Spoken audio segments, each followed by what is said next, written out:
போன வாரம் வகுப்பு கேட்டிங்களா? அந்த ஆடியோ போன வாரம் யார் வரல? சரி சரி, ஆடியோ கேட்டிங்களா? கேட்கல.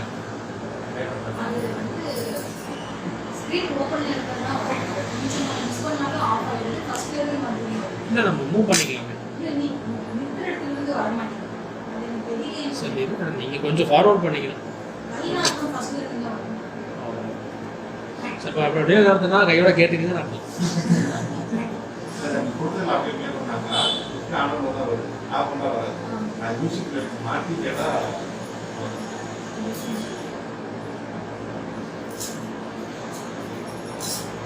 யார் யார் கேட்கல லாஸ்ட் ஆடியோ? நீங்கள் கிளாஸில் வந்துருக்கீங்க, நீங்களும் கேட்கல.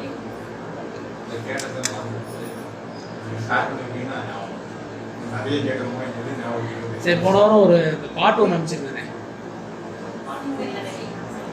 என்ன புரிஞ்சது அந்த இதுக்கு?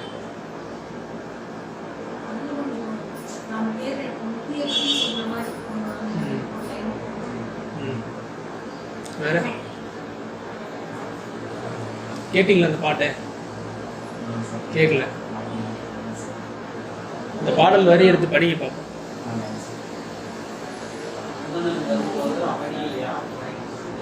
அந்தரன் யாரு? யமன். அதாவது வெயில் இருக்கக்கூடிய அந்த விஷயத்தை அப்படியே ஒரே வார்த்தையில் அந்த ஒரு பாடலே வந்துடுச்சு. அதாவது இதெல்லாம் இதுக்கெல்லாம் என்ன செய்யணும் அப்படின்னா அதிலே சொல்லிட்டாங்க.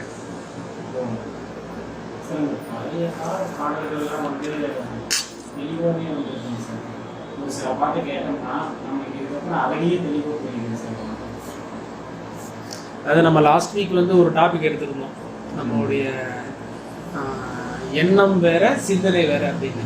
அது புரியுதா? நிறைய பேர் வரல. நம்முடைய எண்ணம் அப்படிங்கிறது வேறங்க, சிந்தனை அப்படிங்கிறது வேற. எண்ணம் அப்படிங்கிறது வந்து பார்த்தீங்க அப்படின்னா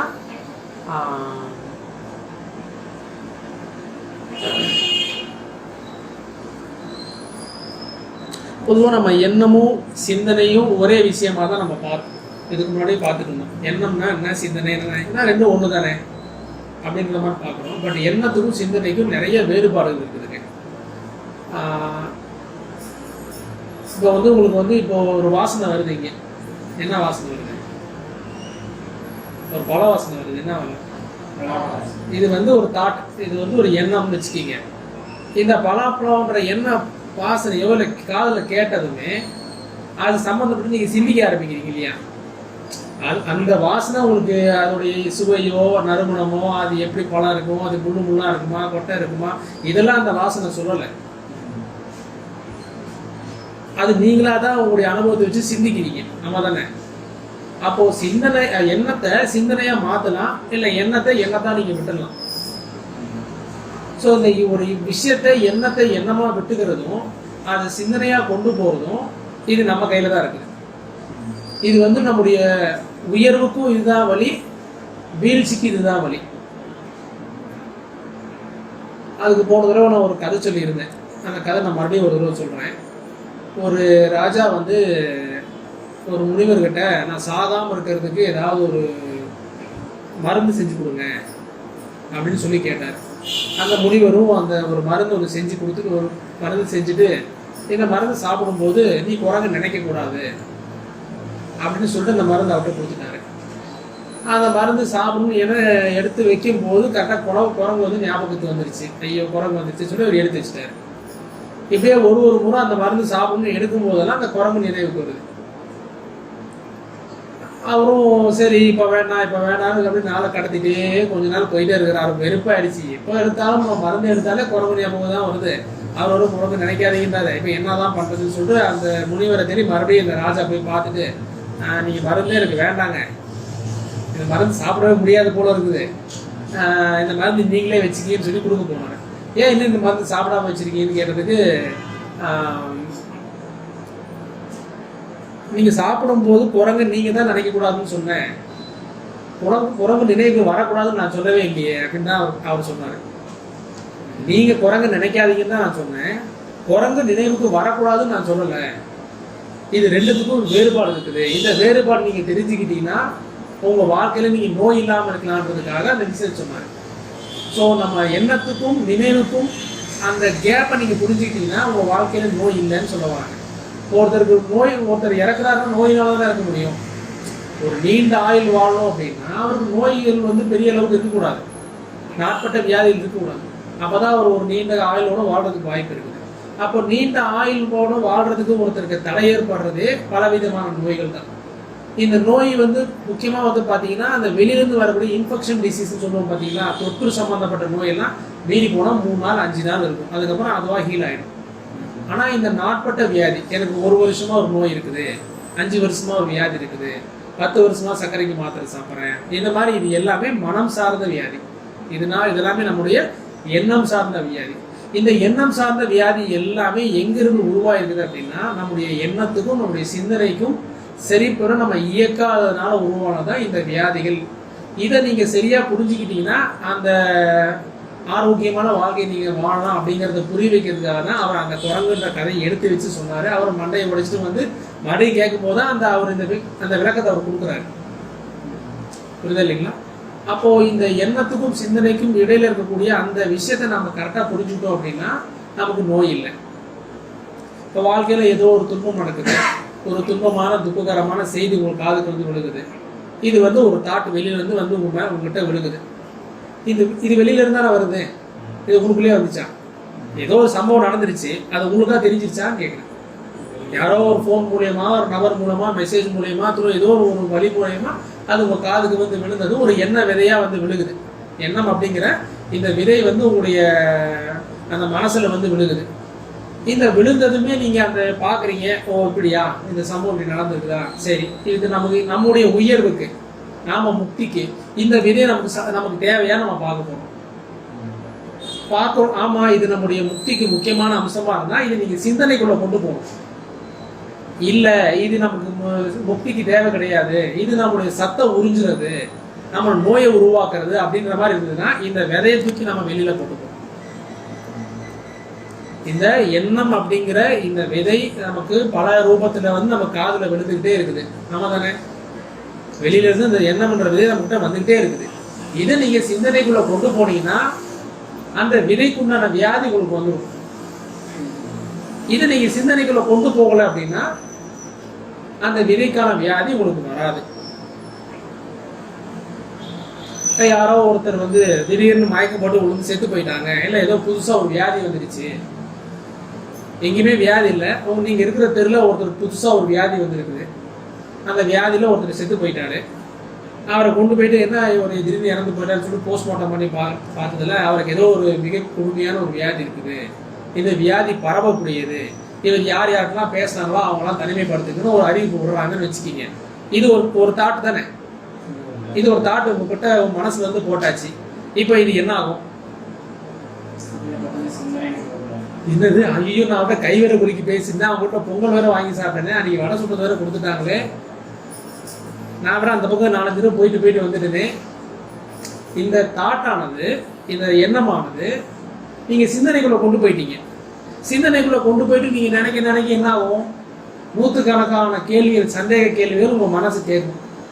ஒருவேளை கை கொடுத்ததும் ஒருவேளை இன்ஃபெக்ஷன் ஆயிருக்குமோ, அந்த பக்கம் 4-5 தடவை நானும் போயிட்டு வந்ததுனால அவங்க வீட்டுக்கு போகும்போது ஏதோ ஒரு வாசனை வந்துச்சு, இந்த மாதிரி நம்ம மனசு டிசைனாக கேள்வி கேட்கும் தானே.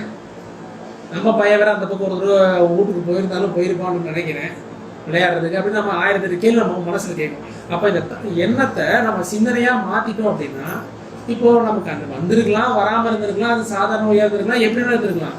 பட் இந்த சிந்தனையே நீங்க உள்ளுக்குள்ள கொண்டு போயிட்டீங்க அப்படின்னா என்ன ஆகும்? அவருக்கு அந்த மாதிரி லேசா ஒரு இருமல் வந்துருச்சுன்னா நமக்கு நாமளே கன்ஃபார்ம் பண்ணிக்குவோம், டாக்டர் கூட பார்க்க தேவையில்லை. ஆமா தானே?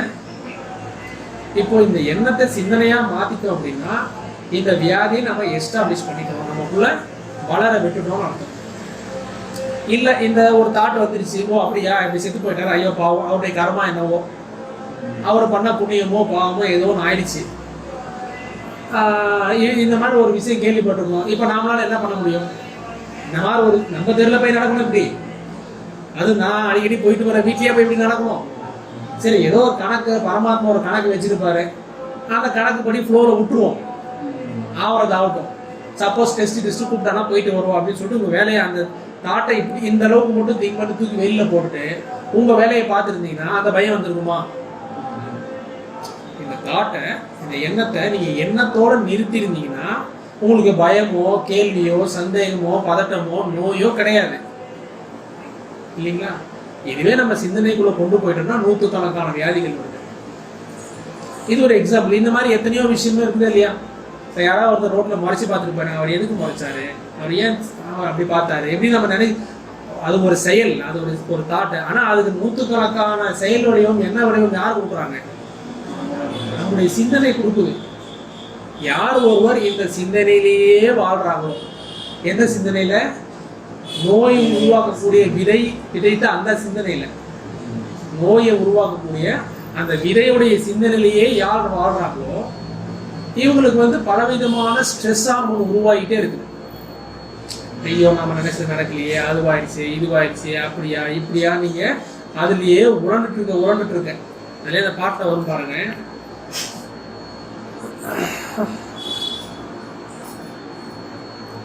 சந்ததம் மூவாசை சகதியில் உழன்றனை. சந்தக மூவாசைனா நம்ம பேராசையிலேயே நம்முடைய எண்ணத்திலேயே உழந்துட்டு இருந்தோம் அப்படின்னா, இந்த மாதிரி நம்முடைய தேவையில்லாத நம்முடைய சிந்தனையில நம்ம உழந்துட்டே இருந்தோம், சிந்தனையிலே இருந்துட்டோம் அப்படின்னா நம்ம பிரசன்ட்ல வாழ முடியுமா? சிந்தனையில் இருக்கிறவங்க என்னப்பா சிந்திச்சுட்டே இருக்கிற நம்ம கேட்போம் தானே. இதே உட்காந்து நீங்க விட்டத்தை பார்த்துட்டு அங்கேயே பார்த்துட்டே இருந்தாருன்னா அவர் ஏதோ மனசுல ஓடுதுன்னு அர்த்தம். இப்ப இந்த சிந்தனை எதுக்கு, என்ன விதை, என்ன எடுத்து அவர் சிந்திக்கிறாரு, எந்த புத்தகத்தை எடுத்து படிக்கிறாரு, எதை நோண்டி பார்க்கிறாரு, எதை துருவி பார்க்கிறாருன்ற ஒரு விஷயம் இருக்கு பார்த்தீங்களா? இந்த விஷயத்தை பொறுத்து உங்களுக்கு நோய் உருவாகலாம், இல்லை இந்த விஷயத்தை பற்றி உங்களுக்கு முக்தி வரலாம். ரெண்டுமே இங்கதான் இருக்கு. அது சிந்திக்கிற அந்த ஒரே ஒரு செயல்ல நீங்க எதை சிந்திக்கிறீங்களோ, ஒண்ணே நீங்க முருகரை பத்தி சிந்திச்சீங்கன்னா முக்திக்கு போயிடலான்றாரு, நோயை பத்தி சிந்திச்சீங்கன்னா சத்து போயிடலான்றாரு. அவ்வளவுதான் வாழ்க்கை. ஆக்சுவலி போன தடவை நாம ஏதோ ஒன்று பேசுறதுக்கு வந்தோம், ஏதோ ஒன்று கேள்வி கேட்டீங்க, நான் ஏதோ ஒன்று ஆரம்பிச்சிட்டேன். கரெக்டாக இந்த பாட்டு நான் ரோட்டில் போயிருக்க, திடீர்னு அந்த பாட்டு நானா பாட ஆரம்பித்தேன். எதுக்கு இந்த பாட்டு நான் பாடுறதுன்னு உட்காந்து வீட்டில் போய் கேட்டு பார்த்ததுக்கு அப்புறம் தான் தெரியுது, அந்த பாட்டுக்கும் நம்ம எடுத்த கிளாஸுக்கும் அப்படியே எல்லாமே கோர்வையாக வருது. ஆக்சுவலி இந்த பாட்டு ரொம்ப நாளைக்கு முன்னாடி சின்ன வயசில் கேட்டது. திடீர்னு இந்த பாட்டு நானா ரோட்டில் போகும்போது ஒரு தடவை பாடினேன். அதை நம்ம சிந்தனை பேசுனோம்னா திடீர்னு இந்த பாட்டு வந்துருச்சு. அப்புறம் எடுத்து பார்த்தா அதுக்குள்ள அவ்வளோ ஒரு சரியான மீனிங் பொதிஞ்சிருக்குது.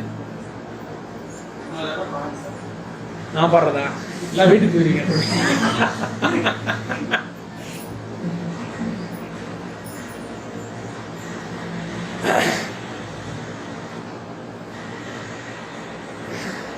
இப்படி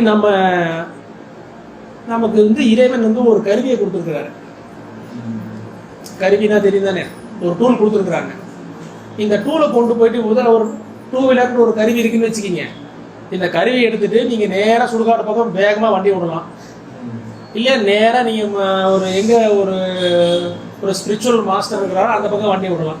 அந்த வண்டி எந்த பக்கம் விட்டாலும் போகும் தானே. இந்த வண்டிக்கு திசை தெரியுமா? நீங்க இயக்கிற பக்கம் அந்த வண்டி வேகமா போகும். இந்த வண்டின்றதுதான் உங்களுடைய சிந்தனை. இந்த சிந்தனையை நீங்க எதை நோக்கி செலுத்துறீங்க? எண்ணம், அதாவது நோயை உருவாக்கக்கூடிய எண்ணத்துல விதைக்கிறீங்க, எண்ணத்துல அந்த சிந்தனையை செலுத்துறீங்களா, இல்ல முக்தி அடையக்கூடிய அந்த நோக்கத்துல உங்களுடைய சிந்தனையை செலுத்துறீங்களா?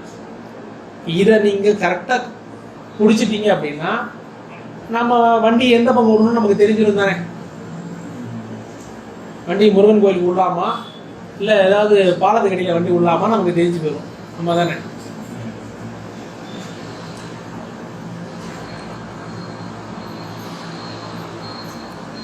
அப்போ நம்ம வாழ்க்கையில் வரக்கூடிய இந்த எண்ணம் எந்தெந்த வகையிலிருந்து நமக்கு வாழ்க்கையில் எண்ணங்கள் வருது? இப்போ எண்ணம் சொல்கிறோம் இல்லையா, யாரோ ஒருத்தர் இந்த மாதிரி ஒரு இன்சிடென்ட் நடந்துருச்சு, ஒருத்தர் செத்து போயிட்டாரு, இல்லை ஒரு இன்ஃபெக்ஷன் டிசீஸ் வந்துருச்சு, ஏதோ ஒன்று வந்துருச்சு. இந்த மாதிரி உங்கள் வாழ்க்கையில் இது ஒரு குறிப்பிடத்தக்க சம்பவம்னு வச்சுக்கோங்க. இது மாதிரி சின்ன சின்ன தாட்ஸ் வரும் தானே. இந்த மாதிரி தாட்ஸ் எல்லாம் எந்த சோர்ஸ்ன்னு உங்களுக்கு வருது? எந்தெந்த மூலத்திலிருந்து உங்களுக்கு உங்கள் வாழ்க்கைக்கு உயர்வு வழங்காத தாட்ஸ் எந்தெந்த மூலத்திலிருந்து வருது? அதான் ஏதோ ஒரு மூலம் சொல்லுங்க. நியூஸ், அதாவது Facebook, WhatsApp, social media, YouTube, Instagram, news பேப்பர்னு வச்சுக்கலாம். இல்லை ஏதாவது ஒரு திண்ணையில் உட்காந்து பேசுறது கூட ஒரு நியூஸ் பேப்பர் தான். இந்த மாதிரி பல சோர்ஸ்லேருந்து உங்களுக்கு டேட்டா வருது தானே. பல சோர்ஸ்லேருந்து என்ன சொல்கிறது, by flight, by train, by walking, நிறைய சோர்ஸ்லேருந்து நமக்கு வந்து எண்ணங்கள் வருது, தாட்ஸ் வருது, விஷயங்கள் வருது. அந்த டேட்டான்ற ஒரு விஷயம் நம்மகிட்ட வந்துகிட்டே இருக்குது. இப்போ நீ ஏதோ ஃபேஸ்புக் ஓப்பன் பண்ணி 4 விஷயம் தருதுங்க, ஏதோ ஒரு சம்பவம் நடக்குது. இந்த சம்பவம் உங்களுடைய வாழ்வுடைய உயர்வுக்கு தேவையான்னு பார்க்குறீங்க. அது சத்தியமாக நமக்கு அதில் வர்றதுனா அது தேவையே இருக்கிறதுக்கு வாய்ப்பு இல்லை, நமக்கே தெரியும். பட் இருந்தாலும் அது சம்மந்தம் நம்ம சிந்திக்கிறோம். ஆமாம் தானே? இன்னொன்று தள்ளுறீங்க, யாரோ ஒருத்தனை வெட்டி போட்டுட்டானோ, இது நம்முடைய உயர்வுக்கு வழியா?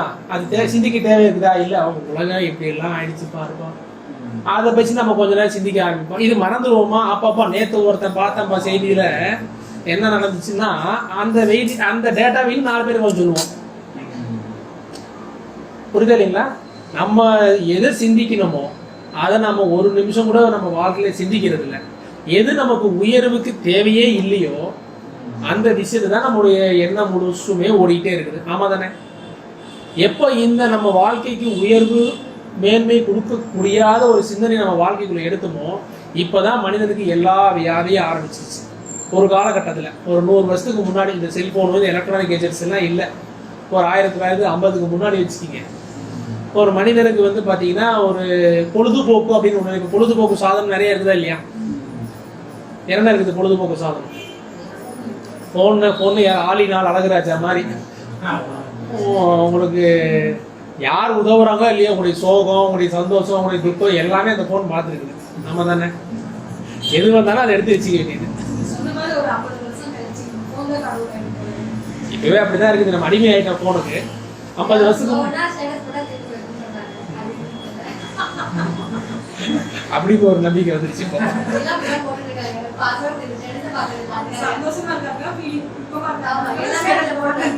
அவங்களுடைய குப்பையை தூக்கி நடு ரோட்ல வைக்கிறாங்க, நான் போய் கொண்டு போறேன். ஒரு படத்துல சொல்லுவாங்க காமெடியில, ரோட்ல பச்சை கலர் ரவுண்டா விழுந்துருந்துச்சு, என்னன்னு தெரியல, போய் பக்கத்துல பார்த்தா ஒரு மாதிரி ஆயிடுச்சு, கொஞ்சம் நைட் பார்த்தா அந்த மாதிரி அந்த மாதிரி எவனோ ஒருத்தன் அவனுடைய குப்பையை தூக்கி நடுவு ரோட்ல வைக்கிறான். அதை நம்ம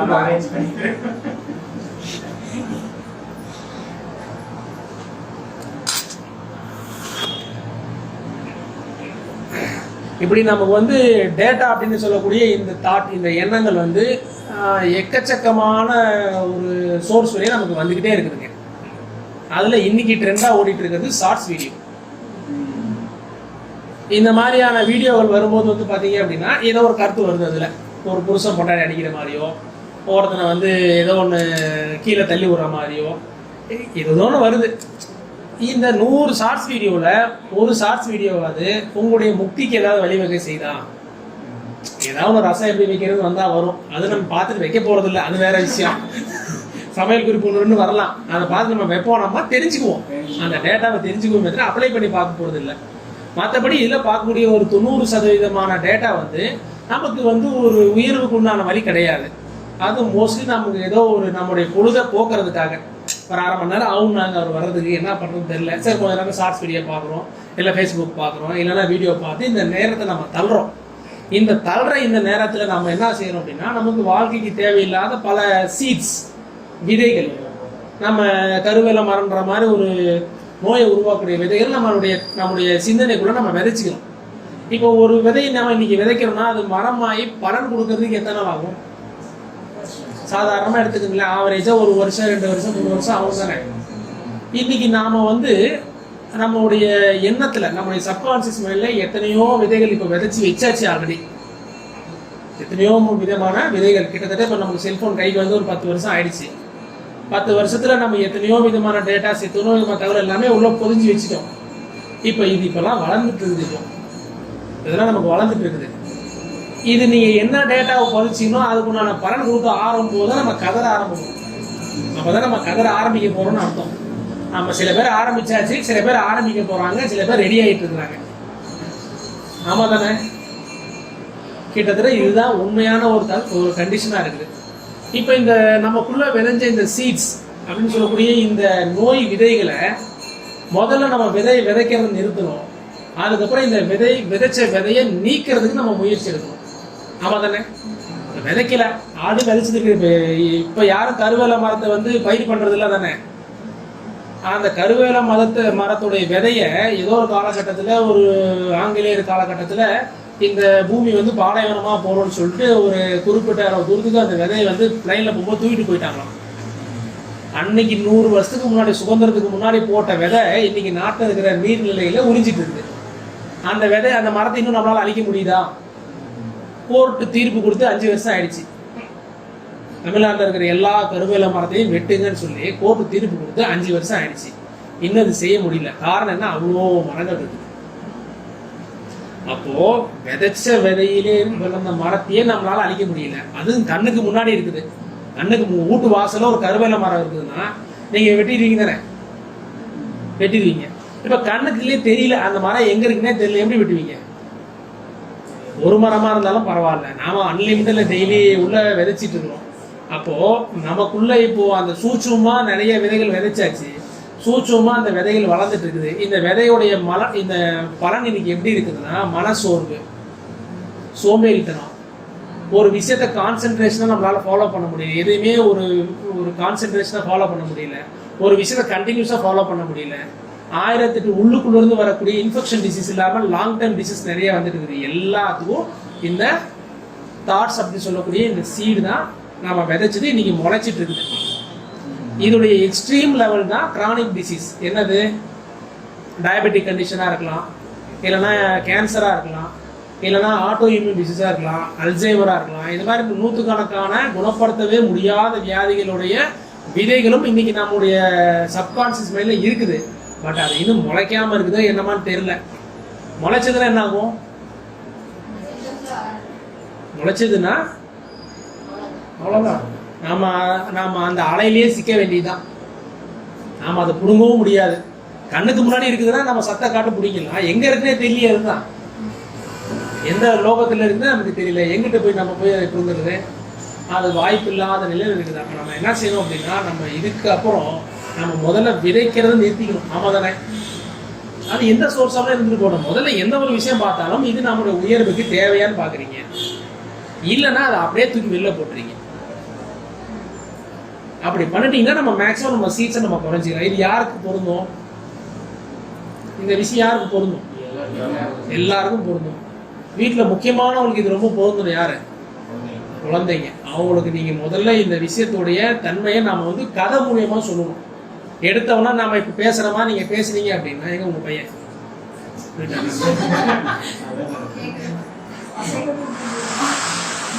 எப்ப நாம இது வந்து நேரடியா நீங்க சொன்னீங்கன்னா, கிளாஸுக்கு போயிட்டு வந்துட்டியா எல்லாம் சொல்லிட்டாங்களா உங்களுக்கு அப்படின்னு சொல்ல ஆரம்பிச்சிருவாங்க. ஆனா இது நம்ம சொல்லிதானே ஆகணும், இதை நீங்க சொல்லிதான் ஆகணும். பட் இருந்தாலும் அவங்களுக்கு வந்து ஒரு நீங்க நேரடியா சொன்னீங்க, யாரோ அவங்க ஃப்ரெண்டு சொல்றான்னு வச்சுக்கலாம் கேட்பாங்க. யாரோ ஒரு ஃப்ரெண்டு வந்து இந்த மாதிரி சொன்னாங்கப்பா அப்படின்னா ஆமா ஆமான்னு சொல்லி கேட்பாங்க. இப்ப நாம சொன்னா நம்ம வார்த்தைக்கு மதிப்பு இல்லாத போயிடுச்சு. இப்ப ஆட்டிடியூட் அப்படிதான். இப்போ வீட்டுக்காரர் ஏதாவது ஒன்று சொல்றாரு நல்லது தான் நம்ம கேட்க மாட்டோம். ஆமா தானே? வாஸ்தவம் தானே? வீட்டுக்காரமா சொன்னா கேட்க மாட்டோம். யாரோ ஒருத்தர் பக்கத்து வீட்டுக்காரர் சொன்னாலோ இல்லை ஏத்துட்டுக்காரர் சொன்னாலும் சண்டையில சொன்னா அப்படியா இதுதான் 4 வருஷமா சொல்லிட்டு எங்க ஏன் அப்படின்னா அது கொஞ்சம் அப்படிதான், அதெல்லாம் அப்படிதான் போகுது, அதெல்லாம் அப்படிதான் போகுது. அப்ப நம்ம என்ன பண்ணணும்னா, நீங்க சொன்னதா சொல்லக்கூடாது. இப்போ யாரோ ஒருத்தர் வந்து உங்ககிட்ட ஒரு சொல்ற விஷயத்துக்கும் ஒரு புத்தகத்துல நீங்க படிக்கிறீங்க, இந்த புத்தகத்துல படிச்சுட்டு உண்மை நம்பிடுவீங்க. ஆமா தானே? ஏன் அப்படின்னா, இப்போ யாரோ ஒரு ஆள் வந்து உங்ககிட்ட ஒரு விஷயம் சொல்றாருன்னா முதல்ல அவர் யாரு சொல்றாரு, எவரு சொல்றாரு, அவருக்கு வந்து இதெல்லாம் உண்மையா உண்மையான 1008 விஷயம் நம்ம ஆய்வு பண்ணுவோம். புத்தகத்துக்கு என்ன போய் ஆய்வு பண்ணுவீங்க? பண்ண முடியாது. அவரை பத்தின அந்த அலங்காரம் இல்லாதனால, புத்தகத்தை பத்தின அலங்காரம் இல்லாதனால புத்தகம் உண்மை நீங்க நம்பிடுறீங்க. இப்போ வீட்டில் இருக்கிறவங்க உங்க மேல ஒரு ஒப்பீனியன் வச்சிருப்பாங்க, எங்க அப்பா இப்படிதாங்க, அவர் சொல்றதெல்லாம் பொய்யா தாங்க இருக்கும், வீட்டுக்காரரா அவர் பாட்டை பேசிட்டு நம்ம பாடு நம்ம வேலையை பார்த்துலாம், ஏன்னா நம்ம மேல ஒரு ஒப்பீனியனுக்கு வந்துடுறாங்க. அதனால அவங்க வந்து முக்திக்குண்டான வழியே சொன்னாலும் நம்ம கேட்டுக்க மாட்டோம். ஏன்னா யார் மேல நீங்க ஒரு தவறான அபிப்பிராயத்தை வச்சுக்கிறீங்களோ, இவர் இப்படித்தான் ஒரு முடிவு எடுத்துறீங்களோ, அவர் கடவுளையே கூட்டிட்டு போய் காட்டுறனாலும் நீ ஒன்றுத்தையும் காட்ட வேண்டாம், நானே பார்த்துக்கிறேன் சொல்லுவோம் தானே.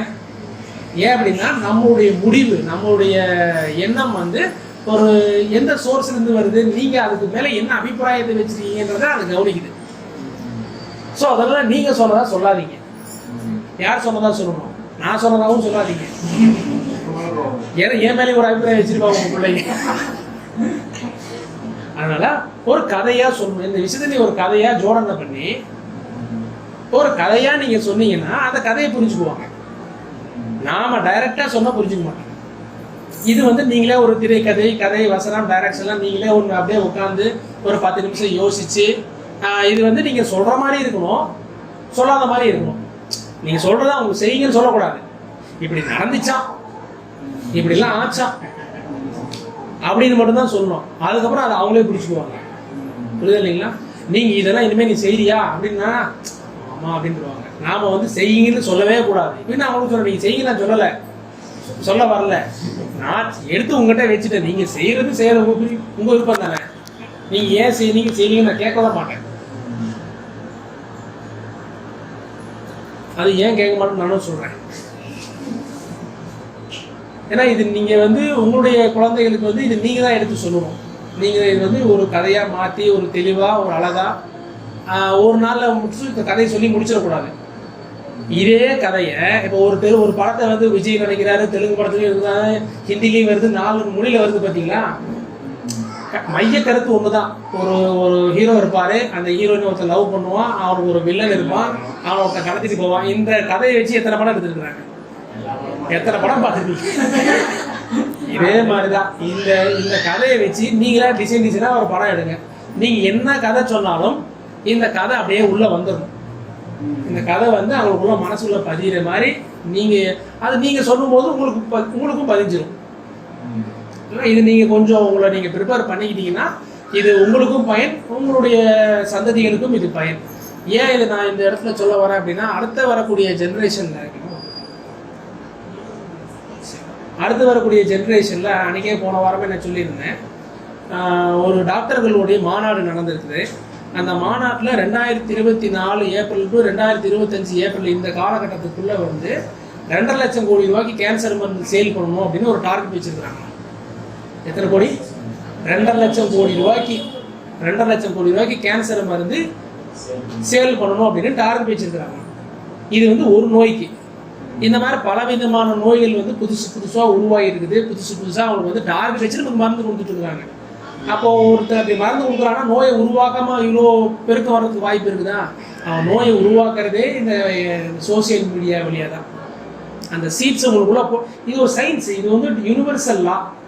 இந்த சீட் எப்படி போட்டால் அவனை எப்படி சிந்திப்பான், எப்படி சிந்திச்சா அவனுக்கு எப்படி நோய்கள் வரும் அப்படிங்கிறது எல்லாமே உட்காந்து அந்த யூனிவர்சல் லா படி அவன் உட்காந்து ரூம் போட்டு சிந்திச்சு சைக்காலஜி படித்தவன் பிடிச்சி நோண்டி நொங்கெடுத்து ஆய்வு பண்ணி மக்களை நோயாளி ஆக்குறது எப்படின்றதே அவன் கண்டுபிடிக்க ஃபார்முலாவே பல வருஷம் ஆய்வு பண்ணி இந்த ஆய்வுக்கு ஒரு ஸ்ட்ரக்சர் உருவாக்கி, ஃபேஸ்புக்னு உருவாக்கி, ஷார்ட்ஸ் வீடியோ உருவாக்கி நிறைய கிரவுண்ட் ஒர்க் பண்ணியிருக்கான். எதுக்காக? மக்களை நோயாளி ஆக்குறதுக்காக. எதுக்கு நோயாளி ஆக்குறான்? 2 லட்சம் கோடி ரூபாய் அப்பதான் அவங்கள்ட்ட விற்க முடியும். நீங்க சம்பாதிக்கிற காசு அவன் புடுங்கணும் அப்படின்னா சட்டப்படி தான் புடுங்க முடியும். இப்ப நீங்க நோய்க்கு மருந்து செய்யும் போது சட்டத்துக்கு புறமான ஒரு விஷயம் கிடையாது இல்லையா? அதனால நீங்க பாருங்க, நம்ம உலகத்துல இருக்கிற பாதி பணம் 60% பணம் ஒரு குறிப்பிட்ட ஒரு கையில் மட்டும்தான் இருக்கு. மித்த இருக்கிற சொத்து தான் யாரோ ஒரு மற்ற பர்சன்டேஜ் வச்சிருக்காங்க. முக்காவாசி பணம் இந்த ஒரு 10 பேருக்குள்ளதான் வச்சிருப்பாங்க. ஏன்னா அவங்க இந்த யூனிவர்சல் லாவுடைய அந்த டெக்னிக்கை பயன்படுத்தி எல்லா பணத்தையும் நோண்டுறது எப்படி, சுரண்டுறது எப்படி கத்தி வச்சிருக்காங்க. இந்த சூழ்ச்சியில நாம போய் விழுகக்கூடாது அப்படின்னா அந்த லாவில் நீங்க கொஞ்சம் விதிவிலக்கா இருந்துட்டீங்கன்னா நீங்க சிக்க மாட்டீங்க. இல்லைன்னா அவங்க நாளைக்கு கேன்சர்னு ஒரு வலையை விரிக்கும் போது, ஒரு கிரானிக் டிசீஸ்னு ஒரு வலையை விரிக்கும் போது அந்த வலையில நம்மளும் நம்ம குடும்பமும் போய் உள்ள ஒன் ஆஃப் த பர்சனாக போய் நின்றுக்குவோம். அப்படி வரக்கூடாதுன்னா நாம இந்த இடத்துல நாம கொஞ்சம் உஷாராகிக்கணும். ஒரு 100 வருஷத்துக்கு முன்னாடி, ஒரு 50 வருஷத்துக்கு முன்னாடி செல்போன் கிடையாது. அந்த நேரத்தில் வந்து மக்களுடைய மனநிலை எப்படி இருந்திருக்கு? உங்கள் தாத்தாவோ உடைய பாட்டியோ உங்களுடைய பாட்டனெல்லாம் இருந்திருப்பாங்க இல்லையா? ஞாபகம் இருந்திருக்குமா இல்லையா? அவங்க வந்து இந்த மாதிரியான காலகட்டத்தில் அவங்களுடைய எண்ணங்கள்ல என்ன சிந்தனை அதிகமாக இருந்து நீங்க பார்த்தீங்க? சிந்தனை திறமையை விட்டுருக்கு. என்ன விஷயத்த அதிகப்படியாக சிந்திச்சுட்டு இருந்தாங்க. இப்போ நாடகம் பார்த்துட்டு இருக்கிறாங்களா இந்த கேட்டகிரி பர்சன்ஸை விட்டுருங்க. நாடகம்னு ஒன்று கண்ணிலேயே பார்க்காத ஒரு கேட்டகிரி மக்கள் இருந்திருப்பாங்க பார்த்தீங்களா. அந்த காலகட்டத்தில் அவங்க என்ன மாதிரியான மனநிலை சிந்தனையில் இருந்திருக்காங்க ஞாபகம் இருக்குது அவங்களுக்கு?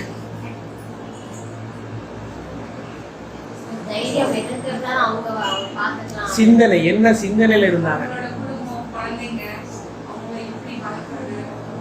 அது குறிப்பிட்ட நேரம் தான். அது குறிப்பிட்ட நேரம். சிந்தனையில என்ன சதா எண்ணிக்கிட்டே இருக்கிறது எதை பத்தி இருந்ததுன்னு கேட்க. சாமி கும்பிடுறது பத்தி. வேற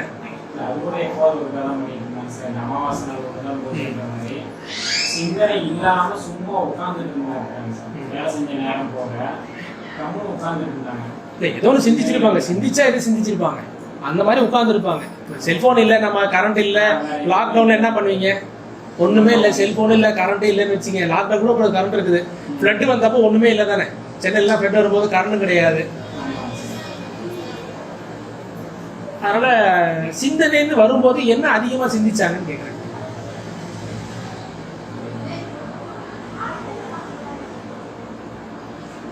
கிருஷ்ணாராமன் தான் இருந்தாங்க, வேற எதுவுமே இல்லை.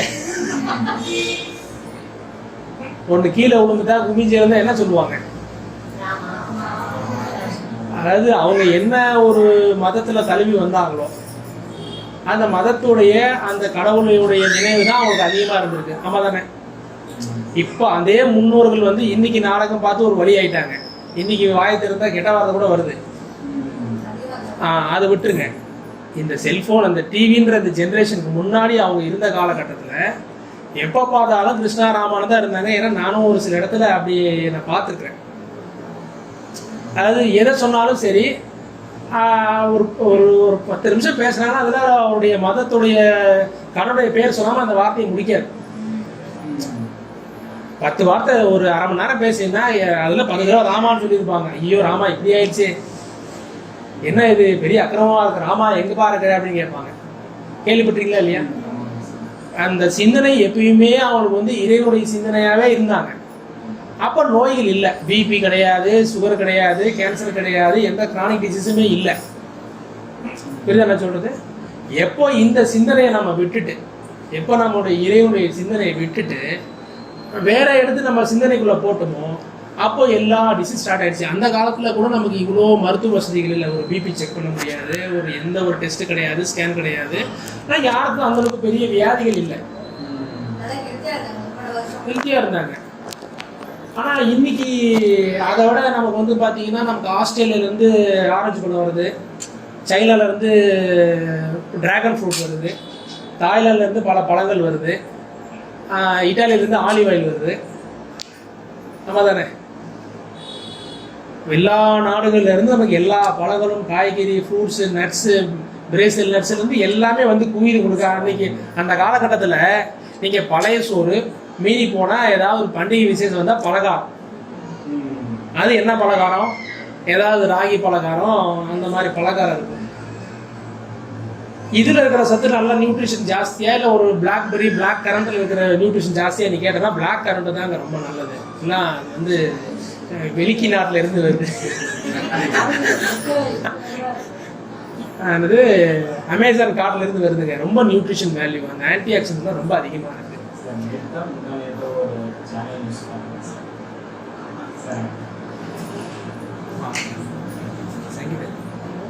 Medicine class. அதனால் இப்போ நம்ம வந்துட்டு இந்த நியூட்ரிஷன் வேல்யூவெல்லாம் நம்ம பார்த்து நம்ம ஒரு காலகட்டத்தில் வந்து நம்ம ஃபாலோ பண்ணிகிட்டு இருந்தேன். ஒரு காலகட்டத்தில் நம்ம ஃபாலோ பண்ணிட்டு இருந்தேன். எல்லா மரபையும் விட்டுட்டோம். அந்த நியூட்ரிஷன் சம்மந்தப்பட்டது நம்ம எடுக்கவே இல்லை, பிடிக்கவே கிடையாது.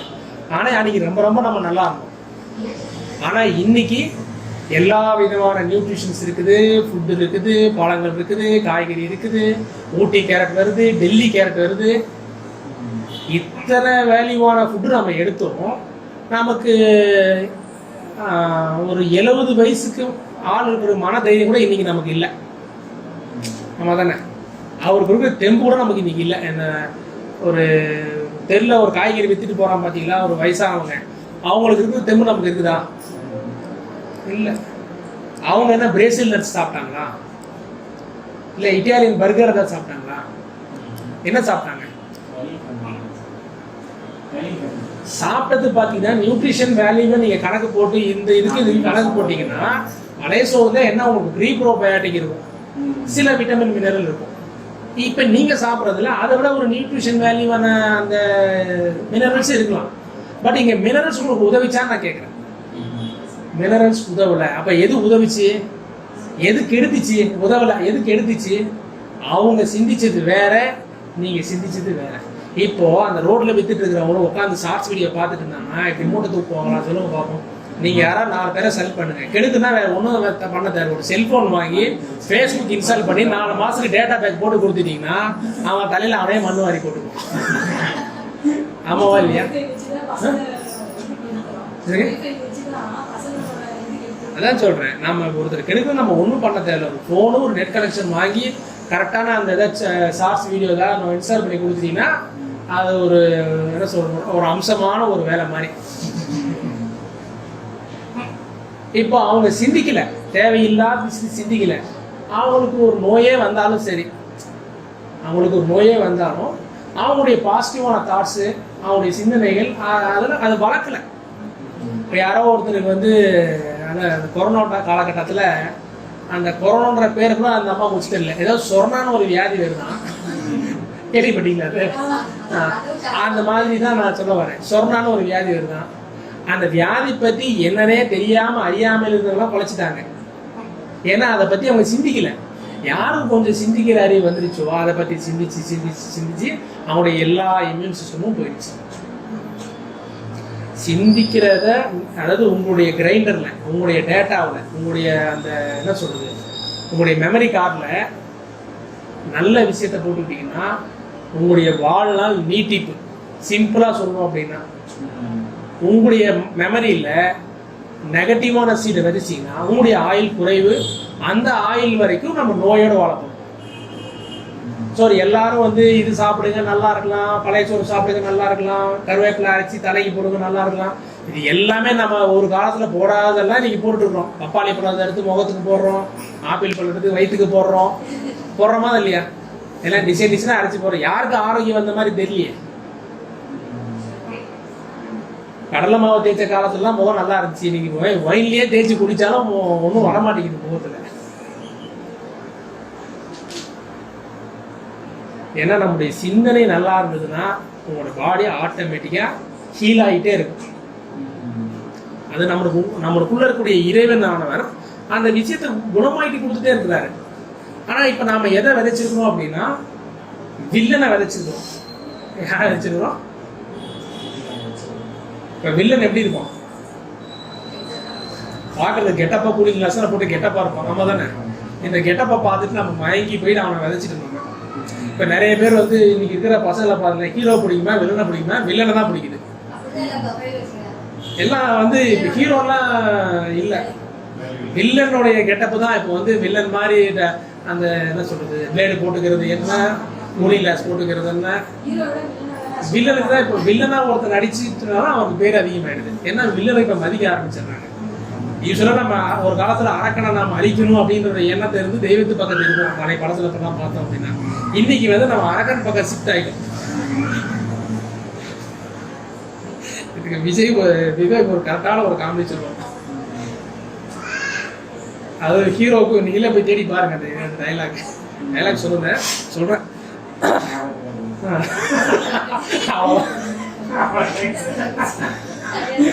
அதாவது அப்படி ஆயிடுச்சு மக்களுடைய மண்ணில் எல்லாம். அப்படின்னா எல்லாம் வில்லன் பக்கம் சாய ஆரம்பிச்சிடுறாங்க.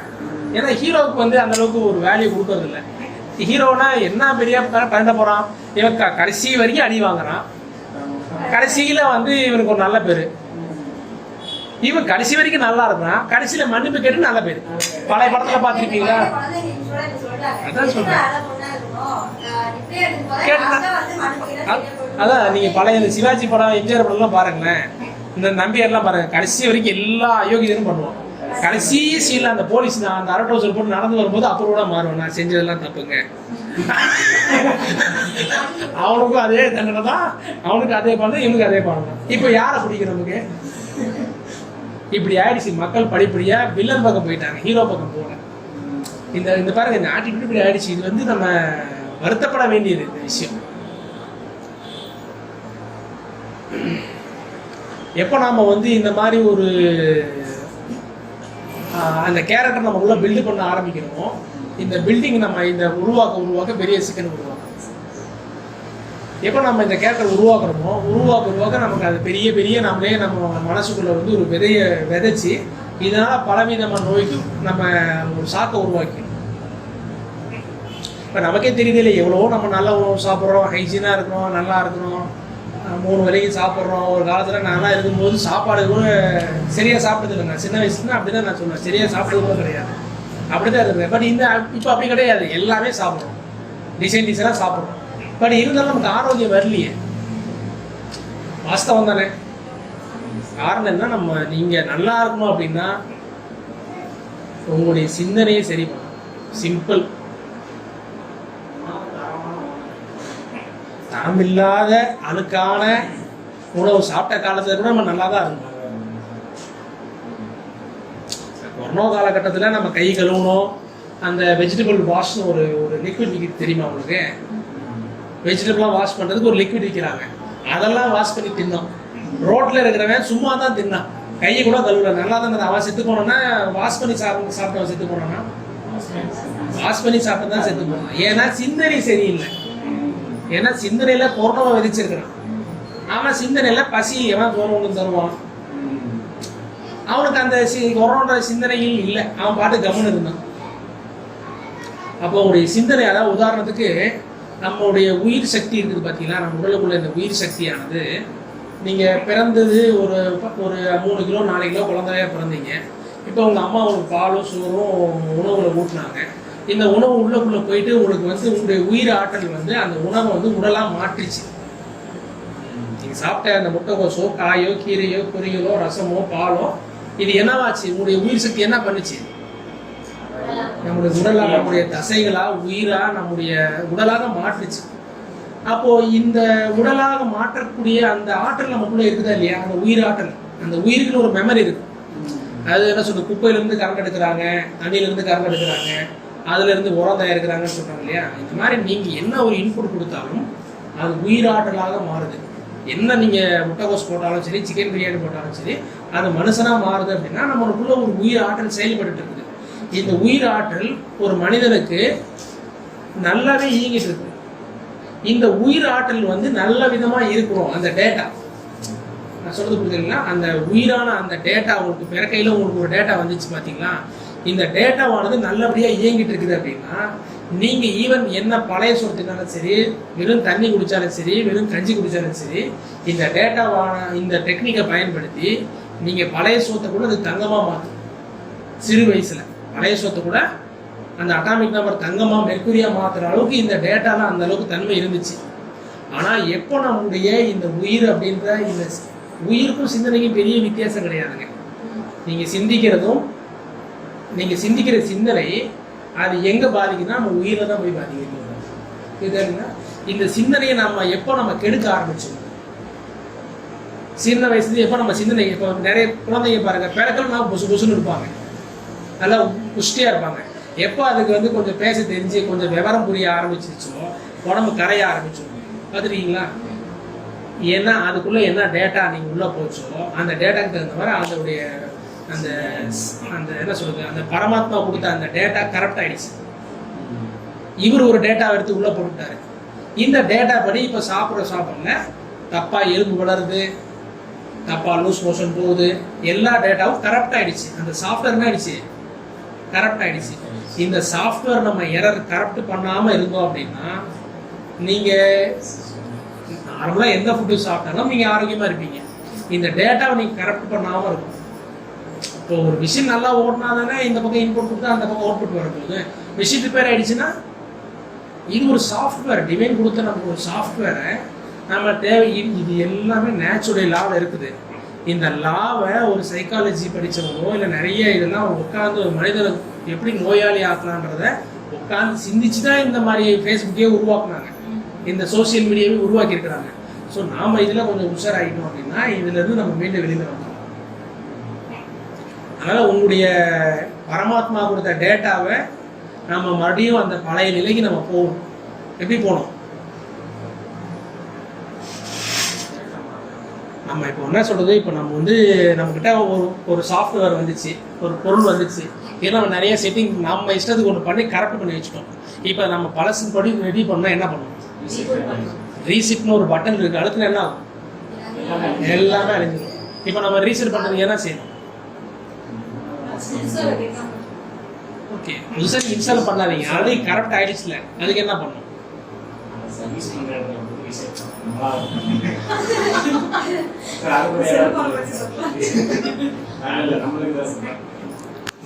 நமக்கு சர்வீஸ் சென்டர் எதுவுமே இல்லை, நம்மகிட்ட இருக்கிற சர்வீஸ் சென்டர் டாக்டர் மட்டும்தான். அவனோட அடையாளா இருக்கலாம். அது எல்லாருக்கும் சிக்கலையே. இப்போதைக்கு நம்ம கிட்ட இருக்கிற சர்வீஸ் சென்டர் ஓப்பன் சொன்னீங்க அப்படின்னா உங்கள்கிட்ட இருக்கிற அந்த சாஃப்ட்வேர்ல இருக்கக்கூடிய அந்த கரெக்ட் எல்லாம் போயிட்டு அது என்ன சொல்றது, நீங்க ஒரு தண்ணியை கலந்து விட்டீங்க, அது செட்டில் ஆகணும் தானே. செட்டில் ஆகிறது டைம் எடுக்கும். இந்த மாதிரி அந்த ப்ராசஸும் கொஞ்சம் ஸ்லோ ப்ராசஸ், ஆனால் நடக்க வேலை செய்யும். இது ஒன்று. ரெண்டாவது, நம்ம விதைக்காமல் இருக்கணும். ஒன்று. மூணாவது, நம்ம எந்த சிந்தனையில் நம்ம இருக்கணும் அந்த சிந்தனையில் இருக்கணும். எந்த சிந்தனை நமக்கு உயர்வு கொண்டு போகுதோ அந்த சிந்தனையிலேயே நம்மளுடைய எண்ணம் உருண்டுட்டே இருக்கணும். எந்த சிந்தனையில் இருக்கணும் நம்மளுடைய எண்ணம்? தெய்வ சிந்தனைனா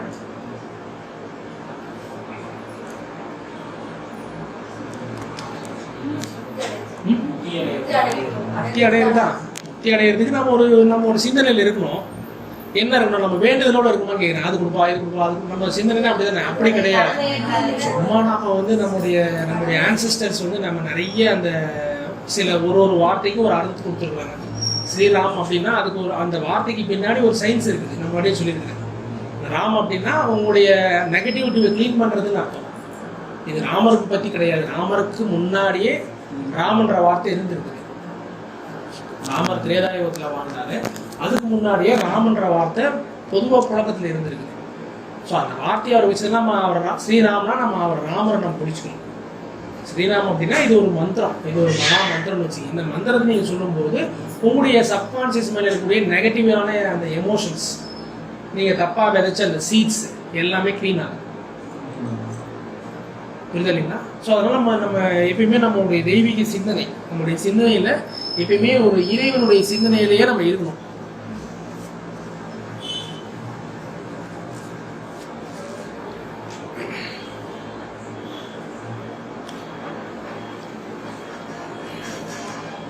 இப்போ எப்படி நமக்குள்ள இப்போ எல்லாருக்கும் ஒரு 30-40 வயசு ஆயிடுச்சு. இந்த 40 வயசு நமக்கே தெரியுது எத்தனையோ கோடிக்கணக்கான சீட்ஸ் உள்ள இருக்கணும். ஆமாம் தானே? எத்தனையோ கோடிக்கணக்கான சீட்ஸுக்கு உள்ளே போயிடுச்சு. இப்போ இந்த மாதிரி நெகட்டிவான சீட்ஸ் வந்து இந்த ஃபோனுக்கு அப்புறம் தான் வந்துச்சா? அதுக்கு முன்னாடியே இருந்திருக்குது. கொஞ்சம் கம்மி, ஏதோ ஒரு பர்சன்டேஜ் வைஸ் பார்த்தீங்கன்னா இப்போ கம்பேரிட்டிவ் டு கொஞ்சம் முன்னாடி பார்த்தா கொஞ்சம் கம்மி, இப்போ கொஞ்சம் ஜாஸ்தி. ஆனால் ஆயிரம் வருஷத்துக்கு முன்னாடி ராமாயண மகாபாரத காலத்தில் கூட இந்த மனசுக்குள்ள நெகட்டிவான சீட் இருந்திருக்குது. அதுக்கு தான் அந்த கதையிலே எல்லாம் சொல்கிறாங்க. கதை வராது எல்லாமே நெகட்டிவ் சீட் இருக்கிறவங்க செய்யக்கூடிய வேலையில தான் அவங்கள காப்பாற்றிக்கிறது கதையே நடந்திருக்குது. நெகட்டிவான சீட்ஸ் அப்படிங்கிறது முன்னாடியே இருந்திருக்கு. இப்போ இந்த நெகட்டிவான சீட்ஸ் நமக்குள்ளே இருக்குது இல்லையா? அந்த தவறாக நம்ம விதைக்கப்பட்ட விதை நமக்குள்ளே இருக்குது இல்லையா? இந்த விதை நமக்குள்ளே இருக்கிற வரைக்கும் இப்போ ஒரு மரம் ஒரு இடத்துல வளருது, அந்த என்ன சொல்கிறது, கருவேல மரம் வளருது. நீங்கள் அந்த மரத்தை பிடுங்கிட்டு எல்லாம் கொஞ்சம் நிறைவி விட்டுறீங்க. கொஞ்ச நேரம் கழிச்சு மறுபடியும் அதுலேருந்து மரம் வளருந்தானே கருவேல மரம் நிறையெல்லாம் உள்ளே போயிருக்கும். மறுபடியும் வளர்றதுக்கு வாய்ப்பு இருக்குதான்னு கேட்குறேன். மறுபடியும் பிடிங்கிடுறீங்க, என்ன ஆகும்? வளரும். அந்த சீடு உள்ளே இருக்கிற வரைக்கும் வளருமான்னு கேட்குறேன். சீடு இருக்கிற வரைக்கும் அந்த விதை, அந்த மரம் எப்படி திரும்ப முளைக்குமோ அதே மாதிரி நமக்குள்ள அந்த சீடு ரிமூவ் ஆகாத வரைக்கும் நமக்கு ஒரு நல்ல சிந்தனை உங்கள்கிட்ட நான் சொன்னாலும் சரி, தெய்வத்தை சிந்திங்க நிறைய தடவை நம்ம கூப்பாடு போட்டாலும் சரி, எப்படி அந்த மரத்தை போனா மறுபடியும் கருவேல மரம் வளருதோ அதே மாதிரி நம்மளுக்குள்ள இன்னைக்கு என்ன சொல்லணும் எல்லாம் 2 மணி நேரத்தில் மறந்து போயிடும். மறுபடியும் அந்த கருவேல மரம் தான் போய் அப்படியே முட்டிக்கிட்டு வந்து நிற்கும். இப்போ அப்படிதானே நடக்குது. இப்போ எல்லாத்துக்கும் வந்து பார்த்தீங்கன்னா ஏன் திரும்ப நம்ம எவ்வளோ சொன்னாலும் திரும்ப அந்த நெகட்டிவான சீரே வளருதுன்னா ஏன்னா அதுதான் விதைச்சிட்டோம் நம்ம. இப்போ இந்த சீடை நீக்கிறதா இப்போ வேலையே. இது நாள் வரைக்கும் நம்ம சீடை பார்த்தோம், இதுதான் பிரச்சனை இதுதான் பிரச்சனை இதுதான் பிரச்சனைன்னு பார்த்தோம். இப்போ சீடை நீக்கிறாதான் வேலை நமக்கு தெரியல இல்லையா? முதல்ல மரத்தை வெட்டிட்டா போயிடுச்சுன்னு பார்த்தோம், வெட்டினாலும் வளருது. ஆமா தானே? வெட்டினாலும் வளருது. இப்போ வெட்டினாலும் பத்தாது, வேற லெவலில் நம்ம கொஞ்சம் சிந்திக்க வேண்டியதாக இருக்குது. இப்போ இந்த சீடியே நம்ம நகர்த்தணும், சீடியே நீக்கணும் அப்படின்னா இப்போ நமக்கு என்ன பண்ணுறதுன்னு நமக்கு தெரியல. சீடை நீக்கிறதுக்கு, ஏன்னா சீடை இங்கே பக்கத்தில் இருந்தால் தூக்கி வெளில போட்டலாம், அது எங்கே இருக்குன்னு நமக்கு தெரியலையே. நம்மளுடைய சிந்தனை எங்கே இருக்கு நமக்கு தெரியுமா? தெரியாது. அதுக்குள்ளே சீடை எங்கே இருக்குன்னு தெரியுமா? அது என்ன கலரில் இருக்குன்னு தெரியுமா? அது என்ன ஊத்துனா நமக்கு எதுவுமே தெரியாது. சரி, இப்போ நமக்கு தெரியல ஒரு விஷயம், என்ன பண்ணலாம்? இதுக்கு முன்னோர்கள் ஒரு வழி சொல்லியிருக்கிறாங்க. அதாவது நம்ம அன்னைக்கே சொன்னேன், ஆர்டிஃபிஷியல் இன்டெலிஜென்ட் ஒன்று இருக்குது, ஏன்ஷியன்ட் இன்டெலிஜென்ட் ஒன்று இருக்குன்னு சொன்ன ஞாபகம் இருக்குதா? ஏன்ஷியன்ட் இன்டெலிஜென்ட் தான் என்னது? ஆர்டிஃபிஷியல் இன்டெலிஜென்ட் அப்படிங்கிறது உங்களுடைய வெளியில் இருக்கக்கூடிய வாழ்க்கையில் இருக்கக்கூடிய வேலைகளை சௌகரியமாக்கி கொடுக்குறது ஆர்டிஃபிஷியல் இன்டெலிஜென்ட். ஏன்ஷியன்ட் இன்டெலிஜென்ட்னா உங்களுடைய மூதாதையர்கள், நம்ம அப்பா அம்மா தாத்தா பாட்டிலாம் விட்டுருங்க, நம்ம முன்காலத்தில் வாழ்ந்த யோகிகளும் சித்தர்களும் ஞானிகளும் அவங்க வாழ்ந்த காலகட்டத்தில் அவங்க இறைவனுடைய தொடர்பில் இருந்து பெற்ற சில ரகசியமான விஷயங்கள் தான் ஏன்ஷியன்ட் இன்டெலிஜென்ட் நம்ம சொல்கிறோம். இந்த ஏன்ஷியன்ட் இன்டெலிஜென்ட்டோடைய அந்த காலத்துலேயும் இந்த சிக்கல் இருக்குது. அந்த நெகட்டிவான சீட் அப்படிங்கிற தொந்தரவு புராதன காலத்துலேயும் இருந்திருக்குது. அவங்க அந்த மாதிரி எனக்குள்ளே இருக்கிற சீடு இருக்குது, இந்த சீடை நீக்கிறதுக்கு நான் என்ன பண்ணணும்னு அப்போ இருக்கிற பரமாத்மா கிட்ட கேட்கும்போது அவங்களுக்கு அப்போ சொன்ன பதிலை நாம் இன்னைக்கு வாழ்க்கைக்கு அப்ளை பண்ணலாம். Ancient technique. ஒரு காலத்தில் அம்மா நோய்க்கு நம்ம ஒரு வீட்டு வைத்தியம் பண்ணோம், இன்னைக்கு நமக்கு வேலை செய்தா இல்லையா? ஒரு காலத்தில் மருதாணி பெரியவங்க அரைச்சி போட்டாங்க, இன்னைக்கு மருதாணி செடி அரைச்சி போட்டால் நம்ம கை சாகுதா இல்லையா? அப்போ இது லா தானே, நேச்சர் லா. இது எக்காலத்துக்கும் மாறாத ஒரு லா, நம்ம தானே? இப்போ இந்த ஏன்ஷியன் டெக்னிக் ஒரு காலகட்டத்தில் அவங்க மனசுக்குள்ள பல ஜென்மமாக இருந்த அந்த சீட்ஸ், இப்போ பை பர்த்தாவே சில குழந்தைங்க ரூடாக இருக்குதா இல்லையா? சில குழந்தைங்க பை பர்த்தாவே சாஃப்டாக இருக்குது, பை பர்த்தாவே பக்தியாக இருக்குது. சில குழந்தைங்க மூஞ்ச பார்த்தாலே டெரராக இருக்குது. நீங்களே பார்த்துருப்பீங்க தானே? காரணம் என்ன? அந்த சீடு ஜீன்லேருந்தே வருது. இந்த சீடு எப்படி வருது? ஃபோன் பார்த்து வர்ற ஒரு சீடு வேற, அந்த செமன்லேயே அந்த சீடு வேற. அந்த சுக்கில சுரோகத்திலேயே அந்த சீடு வந்து அந்தக்குள்ள வந்து உட்காந்துக்குச்சு. அப்போ இந்த சீடும் பிரச்சனை பண்ணுது. திருடனுடைய பிழை எப்படி யோசிப்பான்? திருட மாதிரி தான் யோசிப்பான். அப்போ அவன் ஃபோனை பார்த்து கற்றுக்கல, அவன் பிறப்புடைய அந்த வர்த்திலேயே அந்த சீடு வந்து விழுந்துருச்சு. இந்த சீடையும் நம்ம நீக்கிறோம். இப்போ செல்போன் சீடு நீக்கலாம் ஒன்று, பை பர்த்தாவே நமக்கு ஒரு சீடு வந்திருக்கு. இந்த சீடெல்லாம் நீக்கிறதுக்கு நம்மளுடைய ஏன்ஷியன்ட்ல இருக்கக்கூடிய நம்ம மூதாதையர்கள் ஒரு டெக்னிக்கை வந்து உருவாக்கி கொடுத்தாங்க. அதை பார்ப்போமா? இல்லை வேண்டாமா? ஏன்னா அதுதான் நம்ம முக்கியமான ஒரு விஷயம். இது வந்து எதாச்சியாக வந்து இது வந்து எல்லாமே கோயின்சிடென்ட் ஆயிடுச்சு. ஆக்சுவலி நீங்கள் போன வாரம் ஏதோ ஒன்று கேட்டீங்க, ஏதோ ஒன்று பேச ஆரம்பித்தோம். பட் கரெக்டாக வந்து பார்த்தீங்கன்னா எல்லாமே ஒரு கோயின்சிடென்ட்டாக இந்த காலகட்டத்தில் சொல்கிற மாதிரி ஒரு அமைப்பு வந்துருச்சு. இந்த சீடு அப்படிங்கிறது நம்முடைய உயிர்லேயே பொதிஞ்சிருச்சு. நம்முடைய நினைவான நம்முடைய உயிருக்கு நினைவுக்கு பெரிய வித்தியாசம் இல்லை. நம்ம நினைவான நம்முடைய உயிர்லேயே போய் மெர்ஜ் ஆயிடுச்சு. இப்போ நம்ம எதை கழுவுறோம்? உயிரையே கழுவணும். உயிரையே கழுவணும். இப்போ நம்ம ஏதோ ஒரு கழிவு இருக்குது, கையில் மண் ஒட்டிக்கிச்சு. இப்போ நீங்கள் இந்த தண்ணி ஊற்றினா கழுவு இந்த மண் போயிடுது. இப்போது நம்ம உயிர்லேயே நம்முடைய ஆன்மாலேயே நம்முடைய ஸ்பிரிட்டில் நம்ம சோல்லையே ஒரு சீடு இருக்குது அப்படின்னா இது கழுவுறதுக்கு நீர் தான் வேணும். இந்த வந்து சாதா பைப்பு தண்ணியில் இதுக்கு பேர் தீர்த்தம்னு சொல்கிறாங்க. இதுக்கு பேர் என்ன சொல்கிறாங்க? தீர்த்தம். இப்போ நமக்கு தீர்த்தம்னா என்ன தெரியும்? தீர்த்தம்னா என்னது? கோயிலில் டம்ளரில் கொஞ்சம் வச்சுருப்பாங்க, எடுத்து நமக்கு ஒரு 4 சொட்டு குடிக்கிறதுக்கு கொடுப்பாங்க. இதுவும் நம்ம தீர்த்தம் தான் சொல்லுவோம். இன்னும் வேற என்னென்ன தீர்த்தம் நம்ம சொல்லுவோம்? தீர்த்தம்ன்ற வார்த்தை குளத்தில் குடிக்கிறது தீர்த்தம், காசியில் நதியில் தீர்த்தம், வேற கடலில் குளிக்கிறது தீர்த்தம், அக்னி தீர்த்தம்னு சொல்கிறாங்க. இந்த மாதிரி வேற என்னென்ன தீர்த்தம் உங்களுக்கு தெரியும்?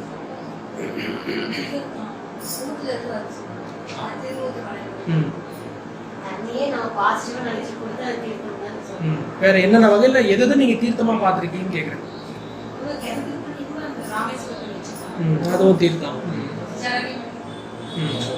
வேற கும்பாபிஷேகத்துல வந்து அந்த எனர்ஜி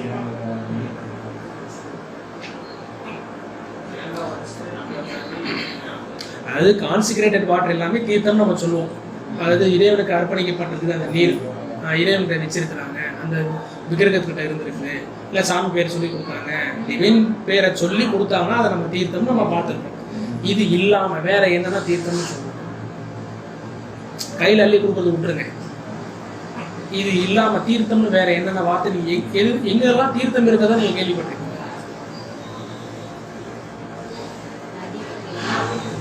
நதிகளும் தீர்த்தமாக தான் இருக்குது. இப்போ கும்பமேளான்னு ஒன்று நடக்குது. இப்போ தீர்த்த யாத்திரை போறேன்னு சொல்றாங்க இல்லையா, கேள்விப்பட்டீங்க? தீர்த்த யாத்திரைனா என்ன அர்த்தம்? புனித பயணம். புனிதம்னா என்ன அர்த்தம்? யாருக்கு புனிதம் பண்ணுவாங்க? அந்த சர்ச்சில் நீ இனிமேல் புனித நாயிட்டேன்னு சொல்லி முக்கிய எடுப்பாங்க இல்லையா, அவங்கள பார்த்துருக்கீங்க? இன்று முதல் நீ புனித நாயின்னு சொல்லிட்டு ஒரு தண்ணியில் முக்கிய எடுக்கிறாங்க. இது ஒரு சிம்பிள் புரிதல் இல்லை. இப்போ யார் புனிதமாக்குவாங்கன்னு கேட்குறேன். இப்போ நான் சுத்தமாக இருக்கிறேன்னு வச்சுக்கிங்க, அது ஆல்ரெடி ஒரு நெகட்டிவான சீட் இருக்கிறவங்க தான் தீர்த்த யாத்திரை போகிறாங்க. ஆல்ரெடி பியூரிஃபிகேஷன் ஸ்டேட்டில் இருக்கிறவங்க இப்போ நீ இப்போ தான் குளிச்சுட்டு வந்தீங்க, மாட்டி குளிப்பீங்களா? எப்போ குளிக்க போவீங்க? அழுக்காயிட்டேன், ஒரு ஸ்வெட்டாக இருக்குது, கழிவாக இருந்தால் நீங்கள் தீர்த்தம் பண்ணிக்கணும், ஸ்நானம் பண்ணிக்கணும் போவீங்க.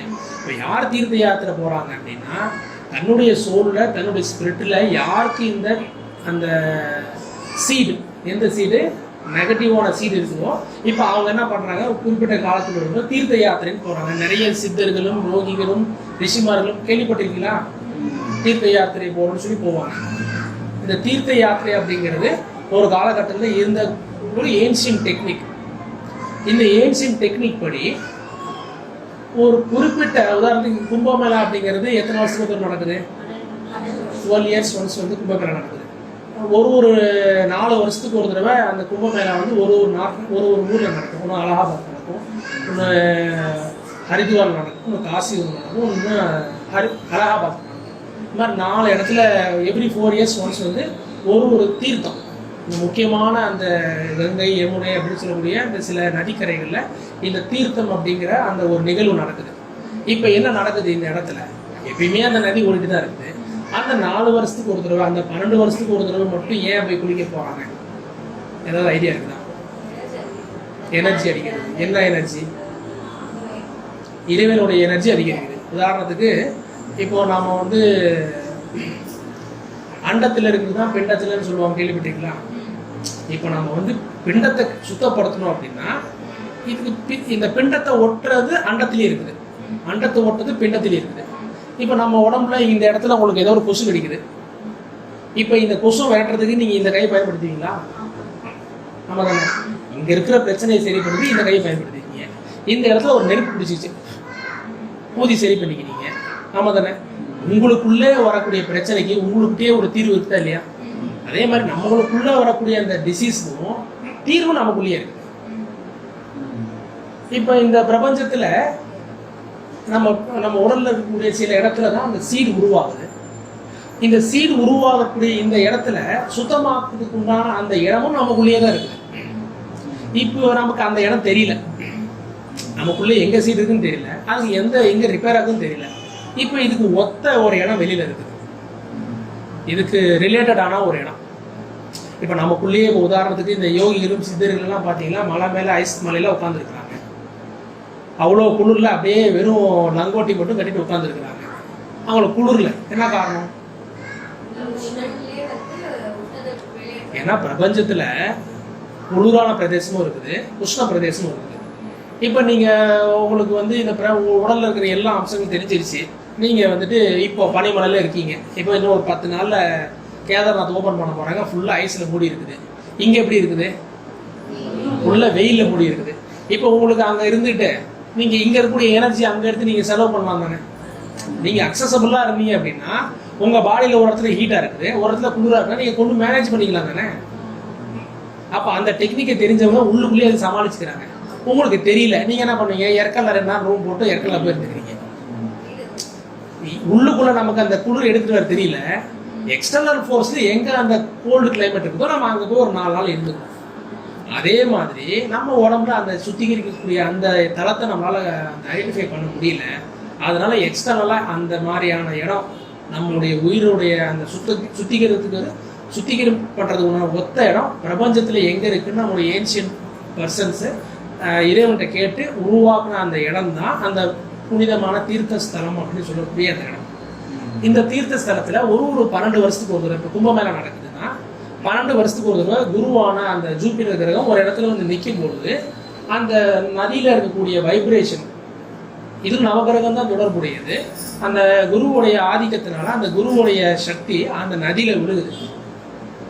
குரு பார்க்கும் இடம் என்ன சொல்லுவாங்க ஜாதகத்தில், குரு பார்த்தால் கோடி நன்மை.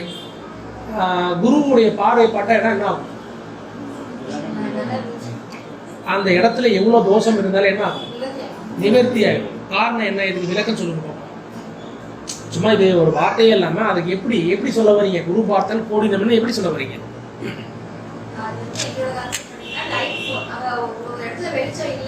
வெளிச்சம் எங்க நிறைய இடத்துல வருது, சூரியன் வந்து வெளிச்சம் வருது.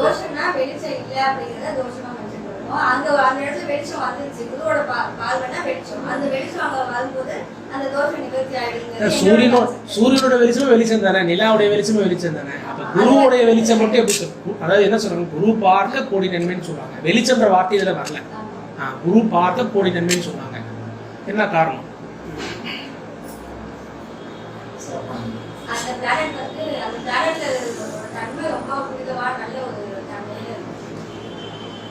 ஒரு பிளாட்டுக்கும் ஒரு குணாதிசயம் ஒன்று இருக்குதுங்க.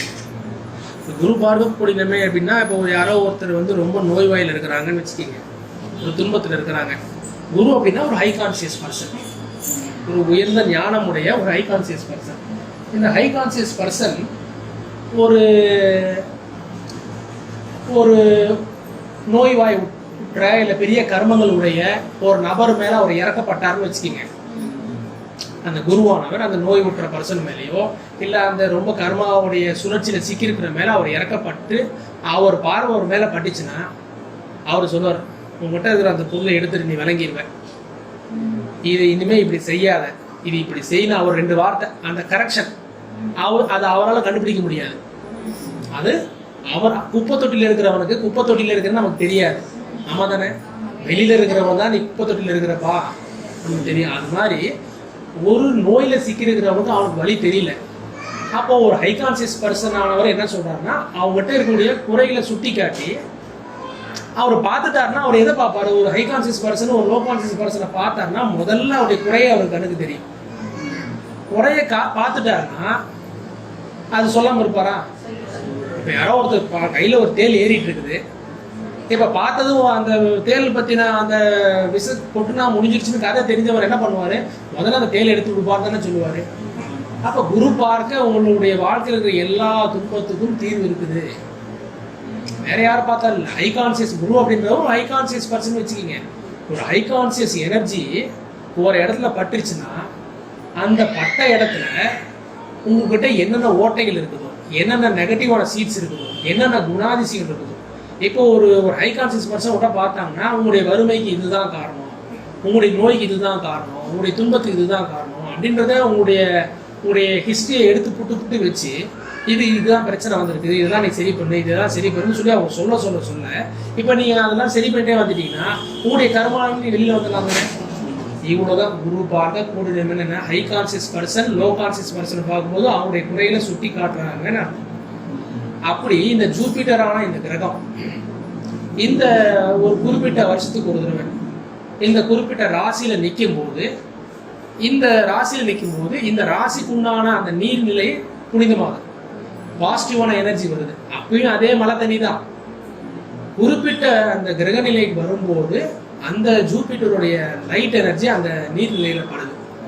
அப்போ போய் நீங்க குடிச்சீங்கன்னா உங்களுடைய சீட்ஸ் என்ன சீட்ஸ், ஏன்னா இது பெரிய ஜூபிட்டர், சாதாரண ஜூபிட்டர் சாதாரண கிரகமா, சாதாரண விஷயம் கிடையாது. நம்மளால அவ்வளோ பெரிய கான்சியஸ் எல்லாம் உருவாக்கவே முடியாது. இப்போ யாரோ ஒரு ஆள் நினைக்கிறாங்க அப்படின்னா அந்த ஒரு குடும்பத்துக்கு ஏதாவது ஒரு நல்லது பண்ற முயற்சி பண்ணலாம். ஆனால் ஒருத்தர் ராசிகளை வந்துட்டாங்கன்னா அந்த ராசியில எத்தனை கோடி மக்கள் இருந்தாலும் அத்தனை கோடி மக்களுக்கும் சொல்லாம நோய் குணமாகுதே இல்லையா? அப்ப எவ்வளோ பெரிய ஃபோர்ஸா இருந்ததுன்னா அந்த நோய் அவங்க கும்பிட்டாலும் சரி கும்பிடலாலும் சரி அந்த கிரகம் அந்த இடத்துக்கு வந்து நின்னா ஆட்டோமேட்டிக்காக பிரச்சனை போகுதா இல்லையா? புரிஞ்சிருக்கீங்க? அந்த கிரகம் உங்களுக்கு புதன்கிழமை வரைக்கும் நேரம் சரியில்லைப்பா, புதன்கிழமை அப்புறம் நல்லா ஆயிடுவான்னு சொன்னா கரெக்டா அந்த நாள் மாறி அந்த கிரகம் வரும்போது நல்லா ஆயிடுதா இல்லையா? அது மாதிரிதான் ஜூபிட்டர் அப்படிங்கிறது சாதாரண ஒரு ஃபோர்ஸ் கிடையாது, ஒரு மிகப்பெரிய டிவைன் ஃபோர்ஸ். இந்த டிவைன் ஃபோர்ஸ் டைரக்டா ஒரு நீர்நிலைகளை விழுகுது அப்படின்னா அந்த நீர்நிலையில போய் நாம ஸ்நானம் பண்ணோம் அப்படின்னா அந்த அளவுக்கு பெரிய ஃபோர்ஸ் தேவைப்படுது நம்ம சீரை கழுவுறதுக்கு. அப்போ எவ்வளோ சீட்ஸ் உள்ள போட்டு வச்சிருக்கோம் பாருங்க. அப்போ ஒரு காலத்துல நம்மளுடைய நெகட்டிவ் சீட்டை நீக்கிறதுக்கு வழி கேட்கும்போது தீர்த்த யாத்திரைன்னு ஒன்று தேவைப்படுதுன்னு முன்னோர்கள் உருவாக்கணும். அந்த தீர்த்த யாத்திரை எப்போ நாம வந்து கரெக்டாக நம்ம செய்கிறோமோ அப்போ நம்ம அந்த நெகட்டிவான சீட்ஸை நம்ம ரிமூவ் பண்ணிக்கலாம். அதுவும் நமக்கு அந்த குருவுடைய அனுகிரகமும் குருவுடைய வழிகாட்டுதலும் நமக்கு இருந்தால் ஒழிய. இன்னைக்கு நேத்து ஒரு அந்த ஒரு குரு பயிற்சி ஆயிருக்கா, நேத்து குரு பயிற்சி ஆயிருக்கு. இந்த குரு பயிற்சி ஒரு நீர்நிலை மேல நேத்து விழுந்திருக்கு. அந்த அந்த நீர்நிலை தெரியுமா உங்களுக்கு? இதுவும் 12 வருஷத்துக்கு ஒரு தடவை வரக்கூடிய ஒரு குரு பயிற்சி. இந்த குரு பயிற்சி அப்போ இந்த குருவான இந்த ஜூபிட்டர் கிரகம் நேத்து காலையில அந்த நீர்நிலைகள்ல வந்து விழுந்திருக்குது. இந்த நீர்நிலை பேர் நர்மதா. மத்திய பிரதேசத்துல ஆரம்பிச்சு குஜராத்ல போய் கடல்ல கலக்கக்கூடிய ஒரு நதி. இப்போ வந்து நர்மதா புஷ்கரணி, புஷ்கர் அதாவது நம்ம கும்பமேளான்னு சொல்ற மாதிரி நர்மதா புஷ்கர் அப்படின்ற இது ஒரு பெரிய திருவிழா. இந்த திருவிழாவானது நேத்து ஆரம்பிச்சிருக்கு. நேற்று ஆரம்பிச்சு 12 நாள் வரைக்கும் இந்த இந்த நதிக்கரையில் இப்போ கும்பமேளா நிறைய பேர் பல நாடுகளில் வந்து குளிக்க வராங்க பார்த்தீங்களா, அந்த மாதிரி இந்த புஷ்கர் விழா அப்படிங்கிறது நர்மதாவுடைய நதிக்கரையில் நேற்று ஸ்டார்ட் ஆயிடும். இது எதுக்காக இது எப்போ ஸ்டார்ட் ஆச்சு தெரியுங்களா? ஆயிரக்கணக்கான வருஷத்துக்கு முன்னாடியே ஆரம்பிக்கப்பட்ட இந்த விழா 1000 வருஷமா இந்த விழா தொடர்ந்து நடந்துக்கிட்டே இருக்குது. ஏதோ 10-20 வருஷமா நடக்கல. இப்போ வந்து அவ்வளோ ஃபோர்ஸ்ஃபுல்லாக அந்த ஒரு விஷயத்தை கண்டுபிடிச்சி அத்தனை பேருக்கு பயன் இல்லாமல் எத்தனை வருஷம் செய்வாங்களா? ஒரு விஷயம் நீங்கள் பண்ணுறீங்க, உங்களுக்கு பிரயோஜனப்படலைன்னா நீங்களே அடுத்த நாள் செய்ய மாட்டீங்க. ஆமாம் தானே? 1000 வருஷமாக அதை ஃபாலோ பண்ணுறீங்கன்னா பயன் இல்லாமல் இருக்குமா? கண்டிப்பாக பயன் இருக்கிறதுனால தான் அந்த ஒரு விழாவை வந்து தொன்று செஞ்சுட்டு இருக்கிறாங்க. இந்த விழா ஏன்னா இது நேச்சருடைய லா, இது என்னுடைய லாவாக இருந்ததுன்னா வீட்டுக்கு போகிறதுக்குலாம் மறந்து போயிடலாம். ஆமாம் தானே? இது நேச்சர் உருவாக்குறலாம். இது இது இது என்ன செய்யுது? எக்காலத்துக்கும் உண்மை. வேத துவாபார யுகத்திலிருந்து நடந்துட்டு இருக்குது. எக்காலத்துக்கும் உண்மையான ஒரு விஷயம். அப்போ எப்போ நாம இந்த நேச்சுரல் லாவை பின்பற்றுறோம், இந்த லா படி போனீங்கன்னா இந்த ஃபோர்ஸ் உங்களுக்கு எல்லாமே கிளீன் பண்ணி கொடுத்துரும். நாம போய் முக்கணுன்ற அவசியங்கள் கிடையாது. நேச்சராகவே நமக்கு அது கிளீன் பண்ணி. இப்போ நாம அந்த நர்மதாவுடைய நதிக்கரையில் நம்ம குளிச்சான்னா இந்த காலகட்டத்தில் நமக்கு அந்த கிளீன் ஆகணும்னு நம்ம முன்னோர்கள் சொல்றாங்க. என்ன பண்ணலாம்? பக்கத்து தெருவில் இருந்தா போயிட்டு வந்துடலாம். இப்ப நமக்கு அப்படி எல்லாத்துக்கும் வாய்ப்பு இருக்குதா? இப்ப நமக்கு எல்லாத்துக்கும் வாய்ப்பு இல்லை. ஆமா தானே? இப்ப இதுக்கு இன்னொரு வழி இருக்குது. என்னது?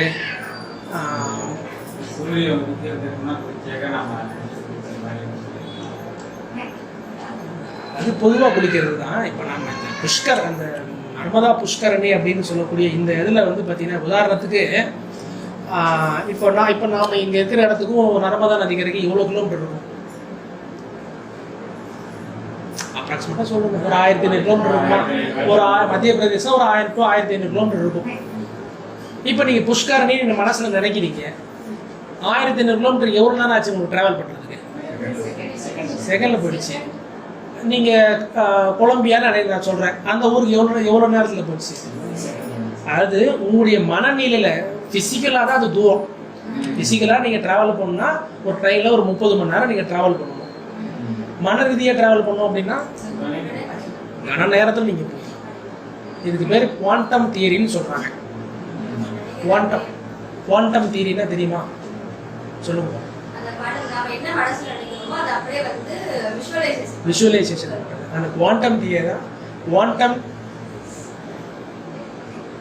குவாண்டம் ஃபீல்டை தான் நம்ம கியூ ஃபீல்டு மெடிடேஷன் நம்ம சொல்லுவோம். குவாண்டம் ஃபீல்டு மெடிடேஷன்னா கியூ ஃபீல்டு, ஷார்ட்கட்டாக கியூ ஃபீல்டு மெடிடேஷன் நம்ம சொல்லுவோம். அதாவது நீங்கள் மனசில் நினைச்சீங்கனாலே அந்த இடத்த நீங்கள் அக்சஸ் பண்ணுறீங்க, மனதால் அந்த இடத்த அடையிறீங்க. ஃபிசிக்கலாக அடையிறது ஒன்று, மனநிலையில் அடையிறது ஒன்று. மனதால் நீங்கள் அந்த இடத்த நீங்கள் அடைஞ்சாலும், இப்போ உதாரணத்துக்கு நீங்கள் கியூஃபீல்ட் மெடிடேஷனில் நீங்கள் நிறைய பேர் பண்ணியிருக்கீங்க. கியூஃபீல்ட் மெடிடேஷன் ஏதாவது ஒரு பலன் இருக்குதா? இருக்குது. இப்போ நீங்கள் அந்த ஆளை நேராக பார்த்து போயிட்டு ஐ எம் சாரின்னு கேட்டிங்களா? இல்லை. எதில் பண்ணீங்க? குவாண்டம் தியரியில் தான் பண்ணீங்க. குவாண்டம் தியரியில் தானே பண்ணீங்க. நேரில் போயிட்டு அவர்கிட்ட போயிட்டு நீங்கள் ஐ எம் சாரி ப்ளீஸ் வரைக்கும் சொல்லலை. குவாண்டமில் நீங்கள் கனெக்ட் பண்ணிட்டீங்க. ஏன்னா இந்த மனசு ரீதியாக நீங்களும் அவரும் ஒன்று தான். ஃபிசிக்கலாக வேணால் நீங்கள் அவரும் வேற. மனசுக்குள்ளே நம்ம எல்லாரும் இன்டர் கனெக்டட். இதுதான் குவாண்டம் தியரி சொல்லுது. இப்போ இந்த குவாண்டம் தியரியவே வச்சு இந்த இந்த புஷ்கரில் நீங்கள் குளிச்சிக்கலாம். கியூஃபீல்டு எப்படி வேலை செஞ்சுது? அதே மாதிரி தான். அதே மாதிரி இந்த கியூஃபீல்டு மெடிடேஷனையே பயன்படுத்தி நீங்கள் இந்த நர்மதா புஷ்கரில் நீங்கள் ஸ்நானம் பண்ணிக்க முடியும். சேம் பலன். ஈஸி தானே? பெரிய வேலை ஒன்றும் தேவையில்லை. போனா வாய்ப்பு இருக்கிறவங்க போயிட்டு வரலாம், ஒன்றும் பிரச்சனை இல்லை. இல்லைன்னா நம்ம இந்த குவாண்டம் தியரி, இதுவும் ஒரு என்ன சொல்றது, அந்த முருகர் வந்துட்டு அப்பா அம்மாவை சுற்றி வருது இந்த சொல்லி ஒரு கதையை சொன்னார் பார்த்தீங்களா? இது குவாண்டம் தியரி தான். எப்போ சொல்லி கொடுத்தாங்க? சும்மா கதையாக கேட்டிங்கன்னா, இது சும்மா கதையாக கேட்டிங்கன்னா அண்ணன் தம்பிக்குள்ளே பாருங்க அன்பே இல்லை நம்ம சொல்லிட்டு போயிடுவோம். இதுவே நீங்கள் சயின்ஸாக பார்த்தீங்கன்னா குவாண்டம் தியரி எடுத்து சொல்லிட்டாங்க உங்களுக்கு. இந்த அதாவது நம்ம ஹிஸ்ட்ரியை நீங்கள் இப்படி தான் புரிஞ்சுக்கணும். சும்மா பார்த்தீங்கன்னா சண்டைன்னு தெரியும். கொஞ்சம் அதெல்லாம் விளக்கிட்டு, ஏன் நம்மளே சண்டை போட்டுக்க மாட்டோம் ஒரு மாம்பழத்துக்கு, அவர் போய் ஏன் சண்டை போட்டுட்டாரு? ஏதோ ஒரு விஷயம் இருக்குது. செய்கிறவர் ஹை கான்சியஸ் பர்சன், செய்கிறவர் குடிகார பர்சன் கிடையாது. குடிகார சண்டை போட்டானா இவனுக்கு ஒரு வேலைன்னு நீங்கள் சொல்லிட்டு போகலாம். செஞ்சது யாரு? ஈஸ்வரனுடைய பிள்ளைங்க. அப்போ அவர் ஒரு நாடகத்தை நடத்துறாருன்னா அதில் கோடி அர்த்தம் பொதிஞ்சிருக்கும். ஆமாதான் இல்லையா? குவாண்டம் தியரி ஈஸியாக சொல்லிட்டு போயிட்டாங்க, அவ்வளோதான்ப்பா வேலை அப்படின்ட்டு.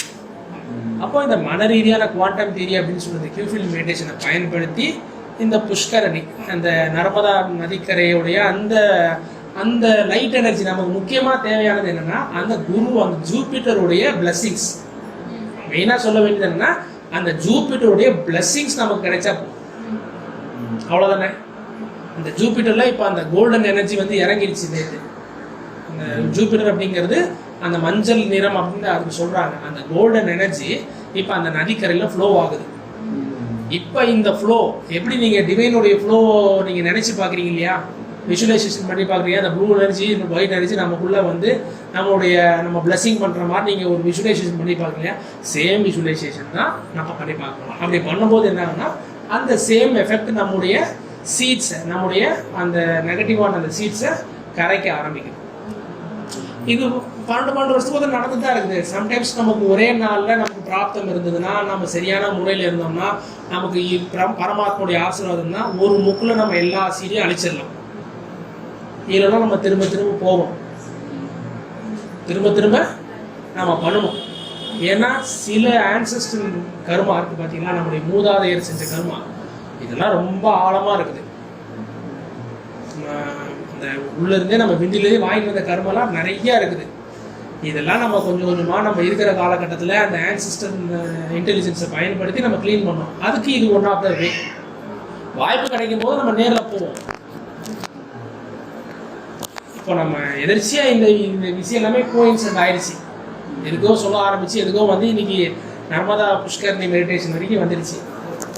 இப்போ இது ஒரு தடவை பண்ணிடலாமா? யாருக்கு கியூஃபீல்ட் மெடிடேஷனே தெரியாது, தெரியுமா? இல்லைங்களா? சரி, உங்களுக்கு தெரியுங்க. சரி, இப்போ நம்ம முதல்ல நார்மலாக மெடிடேஷன், இந்த நர்மதா புஷ்கர் மெடிடேஷன் அப்படிங்கிறது உங்களுடைய ஃபேமிலி மெம்பர்ஸ்க்கு பண்ணிக்கலாம், பப்ளிக் கிடையாது. அதே மாதிரி உங்கள் ஃபேமிலி யாராவது இறந்து போயிட்டாங்க, அவங்கள கிடையாது. அது ஆன்சிஸ்டர் ஹீலிங்கில் மட்டும்தான் உங்களுடைய ஃபேமிலியில் இறந்தவங்களை கனெக்ட் பண்ணிக்கிறது. இப்போ நீங்கள் இருக்கிறவங்களை கனெக்ட் பண்ணிக்க போகிறீங்க. இப்போ உங்கள் ரத்த சொந்தமான நண்பர்கள் இருப்பாங்க இல்லையா? இப்போ நீங்கள், உங்கள் வீட்டுக்காரம்மா, உங்கள் பிள்ளைங்க, உங்களை பெற்றவங்க, உங்கள் வீட்டுக்காரம்மா பெற்றவங்க, உங்கள் கூட பிறந்தவங்க, இந்த மாதிரி உங்களை பிளட் ரிலேஷன்ஸ், இவங்க உங்களெல்லாம் நீங்கள் கனெக்ட் பண்ணிட்டு முதல்ல நார்மலாக நம்ம ஒரு கியூஃபீல்ட் மெடிடேஷன் பண்ணிக்கிறோம். என்ன பண்ணுறோம்? ஹார்ட் வாட் உங்களுடைய எல்லா ஃபேமிலி மெம்பர்ஸ்க்கும் நீங்கள் ஹார்ட் வாட் கனெக்ட் பண்ணிக்கிறீங்க. கனெக்ட் பண்ணிக்கிட்டு நீங்கள் உங்களுடைய இஷ்ட தெய்வமோ குல தெய்வமோ நீங்கள் நேச்சுரோ யூனிவர்ஸோ கூட நீங்கள் உங்களுடைய ஃபேமிலி மெம்பர்ஸ் கூட நீங்கள் சரண்டர் பண்ணிக்கிட்டு I am sorry please forgive me thank you I love you 4 வார்த்தை சொல்லிட்டு சொல்ல சொல்ல உங்களுடைய இறைவனுடைய அந்த குருவுடைய ஆசீர்வாதம் இந்த பிளஸ்ஸிங்ஸ் வந்து உங்களுடைய ஃபேமிலிக்கு நீங்கள் ஹீல் பண்ணுற மாதிரி நீங்கள் ஒரு விஷுவலைசேஷன் பண்ணி பார்க்குறீங்க. இது நம்ம ஒரு தோராயமாக ஒரு நிமிஷம் நடக்குன்னு வச்சுக்கிங்க. இது தொடர்ந்து நம்ம அந்த சாண்டிங் பண்ணிகிட்டே இருக்கோம். அந்த விஷுவலைசேஷன் ஒருத்தருக்கும் அந்த உணர்வை நீங்கள் பார்க்குறீங்க, அந்த விஷுவலைசேஷன் அந்த பார்க்குறீங்க. இது முடிச்சதுக்கப்புறம் கையோட நீங்கள் அந்த நர்மதா நதிக்கரையை நினைச்சு பார்க்குறீங்க. இல்லை நர்மதா நதிக்கரை எனக்கு எப்படி இருக்குன்னு தெரியல, கூகுளில் அடிங்க நர்மதா ரிவர்னு அடிச்சிங்கன்னா அதில் இப்போ இருக்கிற ஒரு ஃப்ளோ ஏதோ ஒரு ஃபோட்டோ வரும். அது எப்படி இருக்குன்னு ஒரு எண்ணம் வருமா இல்லையா? இப்போ நீங்கள் இது வரைக்கும் கங்கையே பார்க்கலன்னா ஒரு தடவை பார்த்தா தான் நமக்கு ஒரு கனெக்ட் ஆகிறது ஈஸியாக இருக்கும். அதனால் ஒரு தடவை வேணால் பாருங்கள். பார்த்துட்டு அந்த நதி கரையில் போயிட்டு நீங்கள் உங்கள் ஃபேமிலியோடு இருக்கிற மாதிரி ஒரு விஷுவலைசேஷன் பண்ணிவிட்டு அந்த நதி தங்க நிறமாக இருக்கிறதா நீங்கள் பார்க்குறீங்க. அந்த நீர் எப்படி இருக்குன்னா கோல்டன் எனர்ஜி, அந்த ஜூபிட்டருடைய ஒளி வெள்ளம் பட்டு அந்த நீர் வந்து தங்க நிறமாக இருக்கிறதா பார்க்குறீங்க. இந்த நீர் வந்து உங்கள் ஃபேமிலி மெம்பர்ஸுடைய அந்த ஒரு உடல் பாகத்திலையும் விழுந்து அந்த சீட்ஸ், நெகட்டிவான சீட்ஸ், எமோஷன்ஸ் எல்லாம் க்ளீன் ஆகிற மாதிரி விஷுவலைசேஷன் பண்ணுறீங்க. உங்களுடைய ஃபேமிலி மெம்பர்ஸ் எல்லாத்துக்கும் அந்த நர்மதா நதியுடைய அந்த ஆசீர்வாதம் உங்களுக்கு கிடைச்சி க்ளீன் ஆகிற மாதிரி விஷுவலைசேஷன் பண்ணி பார்க்குறீங்க. அப்போ நீங்கள் I am sorry please forgive me thank you I love you sanding பண்ண அந்த விஷுவலைசேஷன் பண்ணி பார்க்குறீங்க. அதை முடிச்சுட்டு அந்த நதிக்கரைக்கு ஒரு நன்றி தெரிவிச்சுட்டு நாம் மெடிடேஷனுக்கு வெளியில் வரணும். புரிஞ்சுதா? இப்போ நான் இன்ஸ்ட்ரக்ஷன் சொல்கிறேன், சொல்ல செஞ்சுக்கலாம். அந்த ஒரு முறை பார்த்துருங்க. ஃபோன் இல்லாதவங்க அப்படியே ஒரு தடவை போட்டு காட்டிடுங்க.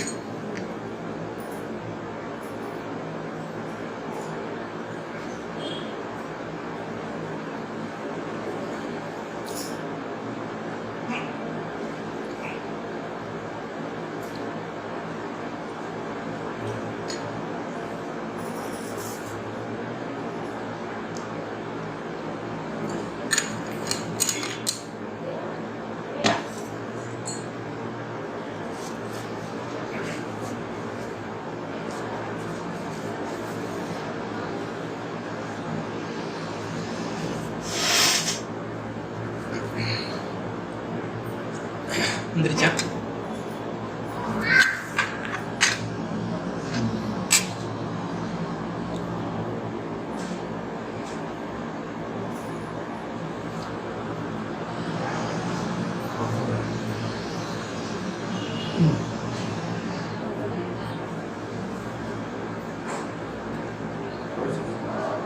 ஆமாம்.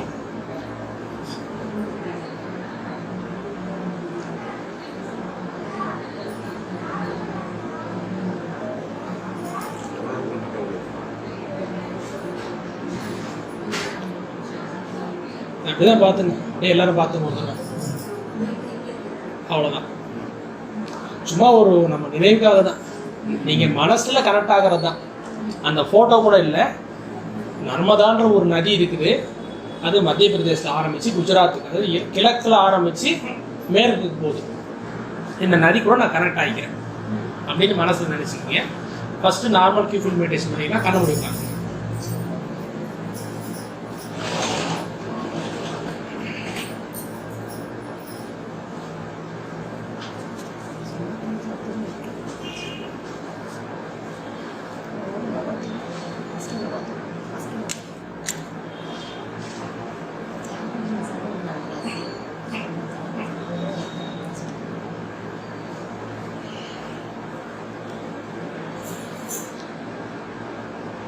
உங்களுடைய ஹார்ட்ல இருந்து ஒரு கயிறானது உங்களுடைய ஃபேமிலி மெம்பர்ஸான உங்களுடைய கணவன் அல்லது மனைவி கூட கனெக்ட் பண்ணிக்கிறீங்க. உங்களுடைய பிள்ளைகள் கூட கனெக்ட் பண்ணிக்கிறீங்க. உங்களுடைய தாய் தந்தையர், மேலும் உங்களுடைய அப்பா அம்மாவுடைய கூட பிறந்தவங்க கூட கனெக்ட் பண்ணிக்கிறீங்க. உங்களுடைய வாழ்க்கை துணைவியாருடைய அப்பா அம்மாவை கனெக்ட் பண்ணிக்கிறீங்க. அவங்க கூட பிறந்தவங்க கூட கனெக்ட் பண்ணிக்கிறீங்க. உங்கள் கூட பிறந்தவங்க கூட கட் பண்ணிக்கிறீங்க.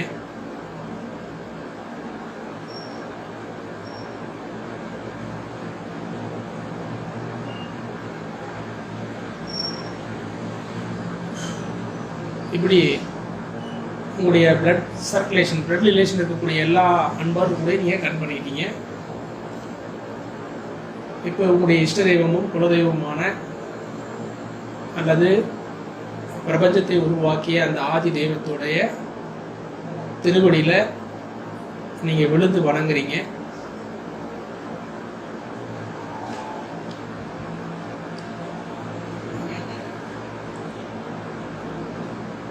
I am sorry. Please forgive me. Thank you. I love you. Oh, no. I am sorry. Please forgive me. Thank you. I love you. Oh.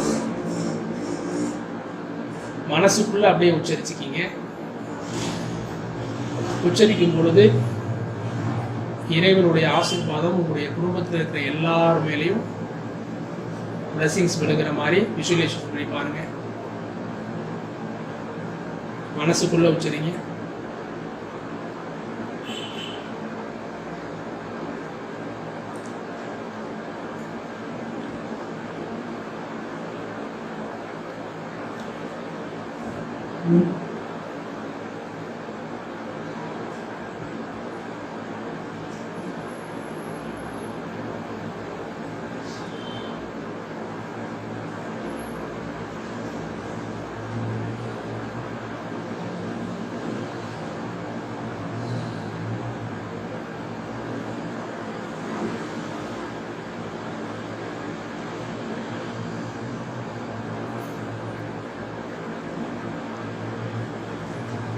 உங்களுடைய ஃபேமிலி மெம்பர்ஸோட மத்திய பிரதேசத்தில் இருக்கக்கூடிய நர்மதா நதிக்கரைக்கு நாம் உங்களுடைய ஃபேமிலி மெம்பர்ஸோடு நீங்கள் அங்கே இருக்கிற மாதிரி பார்க்குறீங்க. அங்கே வியாழன் கிரகத்துடைய முழு ஆசீர்வாதமும் நர்மதா நதிக்கரையில் இறங்கி அந்த நதியே தங்க நீராக இருக்கிறதா பார்க்குறீங்க.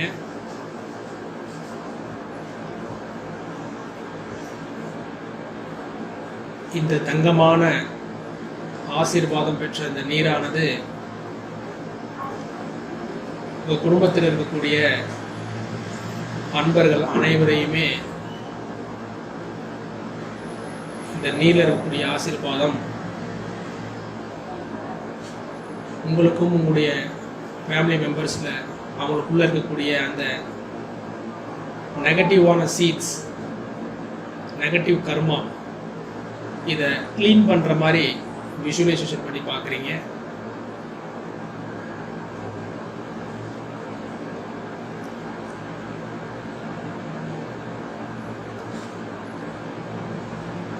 அந்த நதியோடைய ஓட்டத்தில், அந்த தண்ணியோடைய ஓட்டத்தில் நீங்கள் நடுவில் இருந்து நீராடுற மாதிரி பார்க்குறீங்க.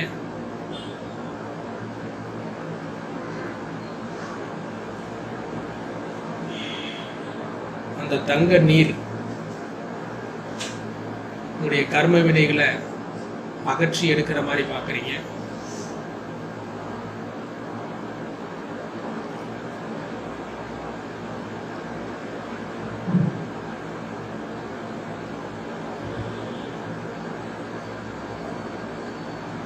குடும்பத்தில் இருக்கக்கூடிய எல்லாருடைய அந்த நெகட்டிவ் சீட்ஸும் கிளியர் ஆகிட்டு நீங்கள் எல்லாரும் ஒரு பிளஸ்டு ஸ்டேட்டில் இருக்கிற மாதிரி பார்க்குறீங்க.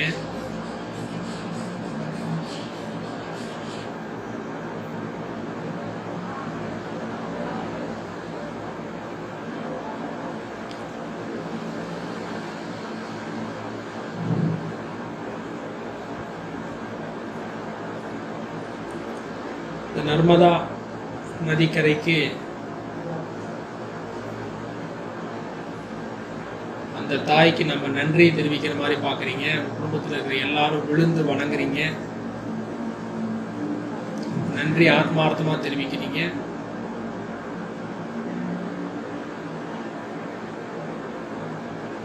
I am sorry. Please forgive me. Thank you. I love you. I'm sorry.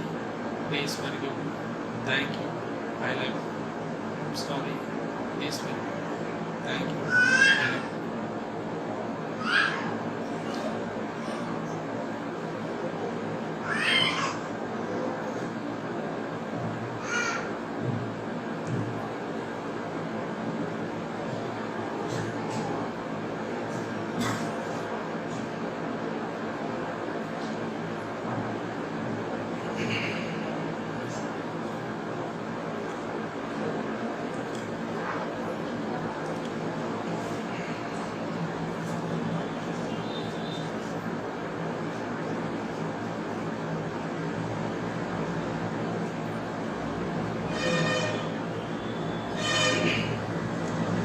மெதுவாக கண் தந்துக்கலாம்.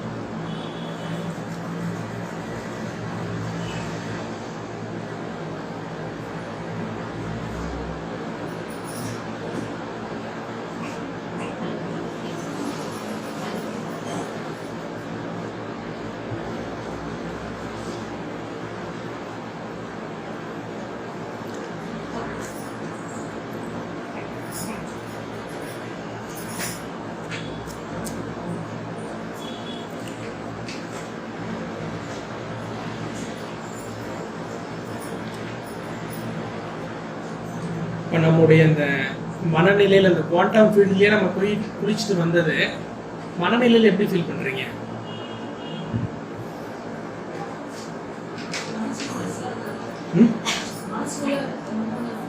மனசுக்குள்ள ஃப்ரீயாக இருக்கிற மாதிரி தெரியுது.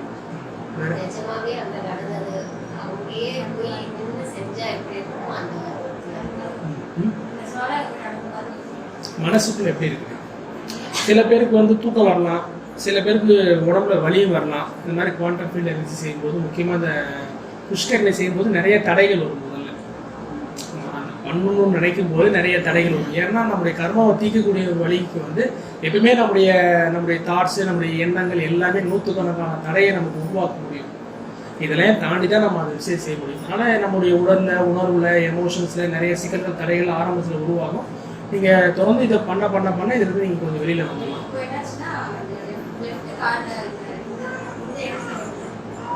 ஒரு மாதிரி அந்த நாங்க அந்த இதுல போய் குளிச்சு அந்த கோல்டன் கலர் வந்து எல்லாம் மேலே பண்ணும்போது அங்க குளிச்சது அப்ப அதுவே நினைச்சு. இது மாதிரி நம்ம பண்ணும்போது இது வந்து நம்ம ஏதோ ஒரு குழந்தைக்கு கற்பனை கதை சொல்லணும்னு நினைச்சிக்க வேண்டாம்.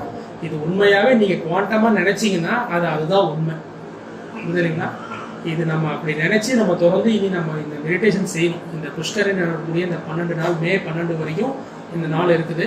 அந்த நாள் வரைக்கும் நீங்கள் காலையில் ஒரு முறை, சாயந்தரம் ஒரு முறை, தினசரி வீட்டில் வந்து டெய்லி செஞ்சுக்கிங்க. ஃபோனில் அலாரம் வச்சுக்கிங்க. காலையில் ஒரு முறை, சாயந்தரம் ஒரு முறை அலாரம் வச்சுக்கிங்க.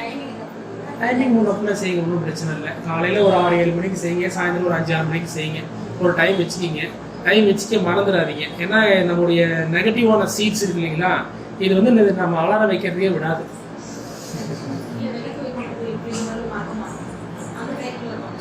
இருந்தாலும் இந்த சீட் நம்மளை விடாது. நம்ம எப்படி நம்ம விடாது கருப்புன்றனா நம்ம கர்மா நம்மளை விடாமல் நம்ம பிளாக் பண்ணிகிட்டே இருக்கோம். 1008 தடைகள் சொல்லுவோம். அர்ஜென்ட் வேலை வரும், எல்லா விதமான விஷயத்தையும் குறுக்கால வந்து போகும். அர்ஜென்ட்டாக ஒரு வேலை வரும், டக்குன்னு மறந்து போயிடும். இந்த மாதிரி எல்லா பகுதியும் நமக்கு தடைகள் வரும். நம்ம சீட்ஸ் வந்து நமக்குள்ளே இருந்து மறைமுகமாக செயல்பட்டுகிட்டே தான் இருக்கும். அதனால் நீங்கள் அதை மீறி நீங்கள் செய்யணும் அப்படின்னா உங்களுக்கு வைராக்கியம் இருந்தால் மட்டும்தான் செய்ய முடியும். வைராக்கியம் இல்லைன்னா காக்கா தூக்கிட்டு போயிடும், நம்மளுடைய கர்மா நம்மளை தூக்கிட்டு போயிடும். அதனால் நீங்கள் இது அலாரம் வைங்க, எழுதி வைங்க, இல்லை யாருக்கு உங்கள் வீட்டுக்காரமாட்ட சொல்லி வைங்க. யார் ஞாபகப்படுதோ அவங்க ஞாபகப்படுத்துவாங்க. எல்லாமே சொல்லி வச்சு இந்த அடுத்து வரக்கூடிய இந்த 12 நாள் முக்கியமானது. அட்லீஸ்ட் ஒரு 21 நாளாவது நம்ம செய்யணும். 21 டேஸ் நம்ம நேற்று ஸ்டார்ட் பண்ண வேண்டியது நம்ம இன்னைக்கு தான் ஸ்டார்ட் பண்ணிக்கிறோம். ஒரு 21 நாள் கணக்கு வச்சுக்கிங்க. 21 நாள் இந்த புஷ்கர் மெடிடேஷன். ஏன்னா 12 வருஷத்துக்கு ஒரு முறை தான் நமக்கு கிடைக்கக்கூடிய ஒரு வாய்ப்பு. இது நம்ம நேர்லேயும் போக முடியல. நம்ம குவாண்டமாக இந்த எனர்ஜி மெடிடேஷன் நம்ம பண்ணிக்கிறது இது கண்டிப்பாக ஒரு நல்ல ஒரு மாற்றம் நமக்குள்ளே ஏற்படுத்தி கொடுக்கும். அதனால் இது ஒரு நல்ல ஒரு மாற்றத்தை ஏற்படுத்தி கொடுக்க வாய்ப்பு இருக்குது. அதனால் இது செய்யும்போது முதல்ல நமக்கு என்ன ஆகும்னா நம்முடைய செயல்பாடு, நம்முடைய ஹேபிட் இருக்குது பார்த்தீங்களா, இந்த ஹேபிட்டில் சின்ன சின்ன சேஞ்சஸ் வரும். ஹேபிட்டில் உங்களோட இயல்பாக வரக்கூடிய சிந்தனைகளில் எண்ணங்களில் தான் முதல்ல தூய்மை வர ஆரம்பிக்கும். அதெல்லாம் தொடர்ந்து செய்யுங்க. வாய்ப்பு இருக்கும்போது நேரில் போகலாம். அது வரைக்கும் இப்போ நம்ம குவாண்டம் ஃபீல்ட் மெடிடேஷன் நம்ம செஞ்சுட்டு இருக்கோம். வேறு ஏதாவது கேள்வி இருக்கா? இது வந்து நம்ம மட்டும் பண்ணலாமா, இது வந்து பார்ட்னரையும் சரி, நான் சொன்னேன் வீட்டில் இருக்கிறவங்க கரெக்டாக கேட்டு நக்கல் அடிக்காமல் புரிஞ்சுட்டு செய்வாங்கன்னா செய்ய சொல்லுங்கள். உங்களை கீழே இழுத்து விட்டுருவாங்கன்னா நீங்கள் கம்முன்னு வேலையை பண்ணுங்க. உங்களை இழுத்து விடாத ஆளாக இருந்தால் சொல்லுங்கள்.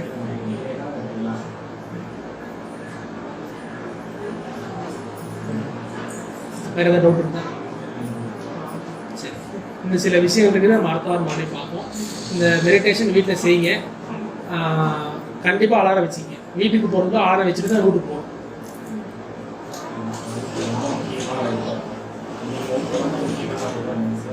எல்லாம் அவராக கொடுக்குறது தான்.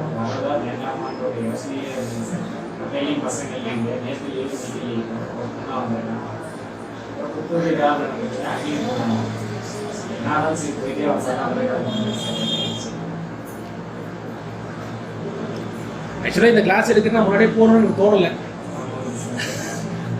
அது யாருக்கு வராலும் அவங்களுக்கு கிடைக்குது, அவ்வளோதான். சரி, ஃபாலோ பண்ணுங்க. அடுத்த வாரம் பார்ப்போம். வீட்டுக்கு போகிறதுக்குமே அலாரம் வச்சிடணும். இல்லை அலாரம் வைக்கிறேன்னு சொல்லக்கூடாது. இல்லை நான் ஃபோன் பண்ணி பேசுவேன்.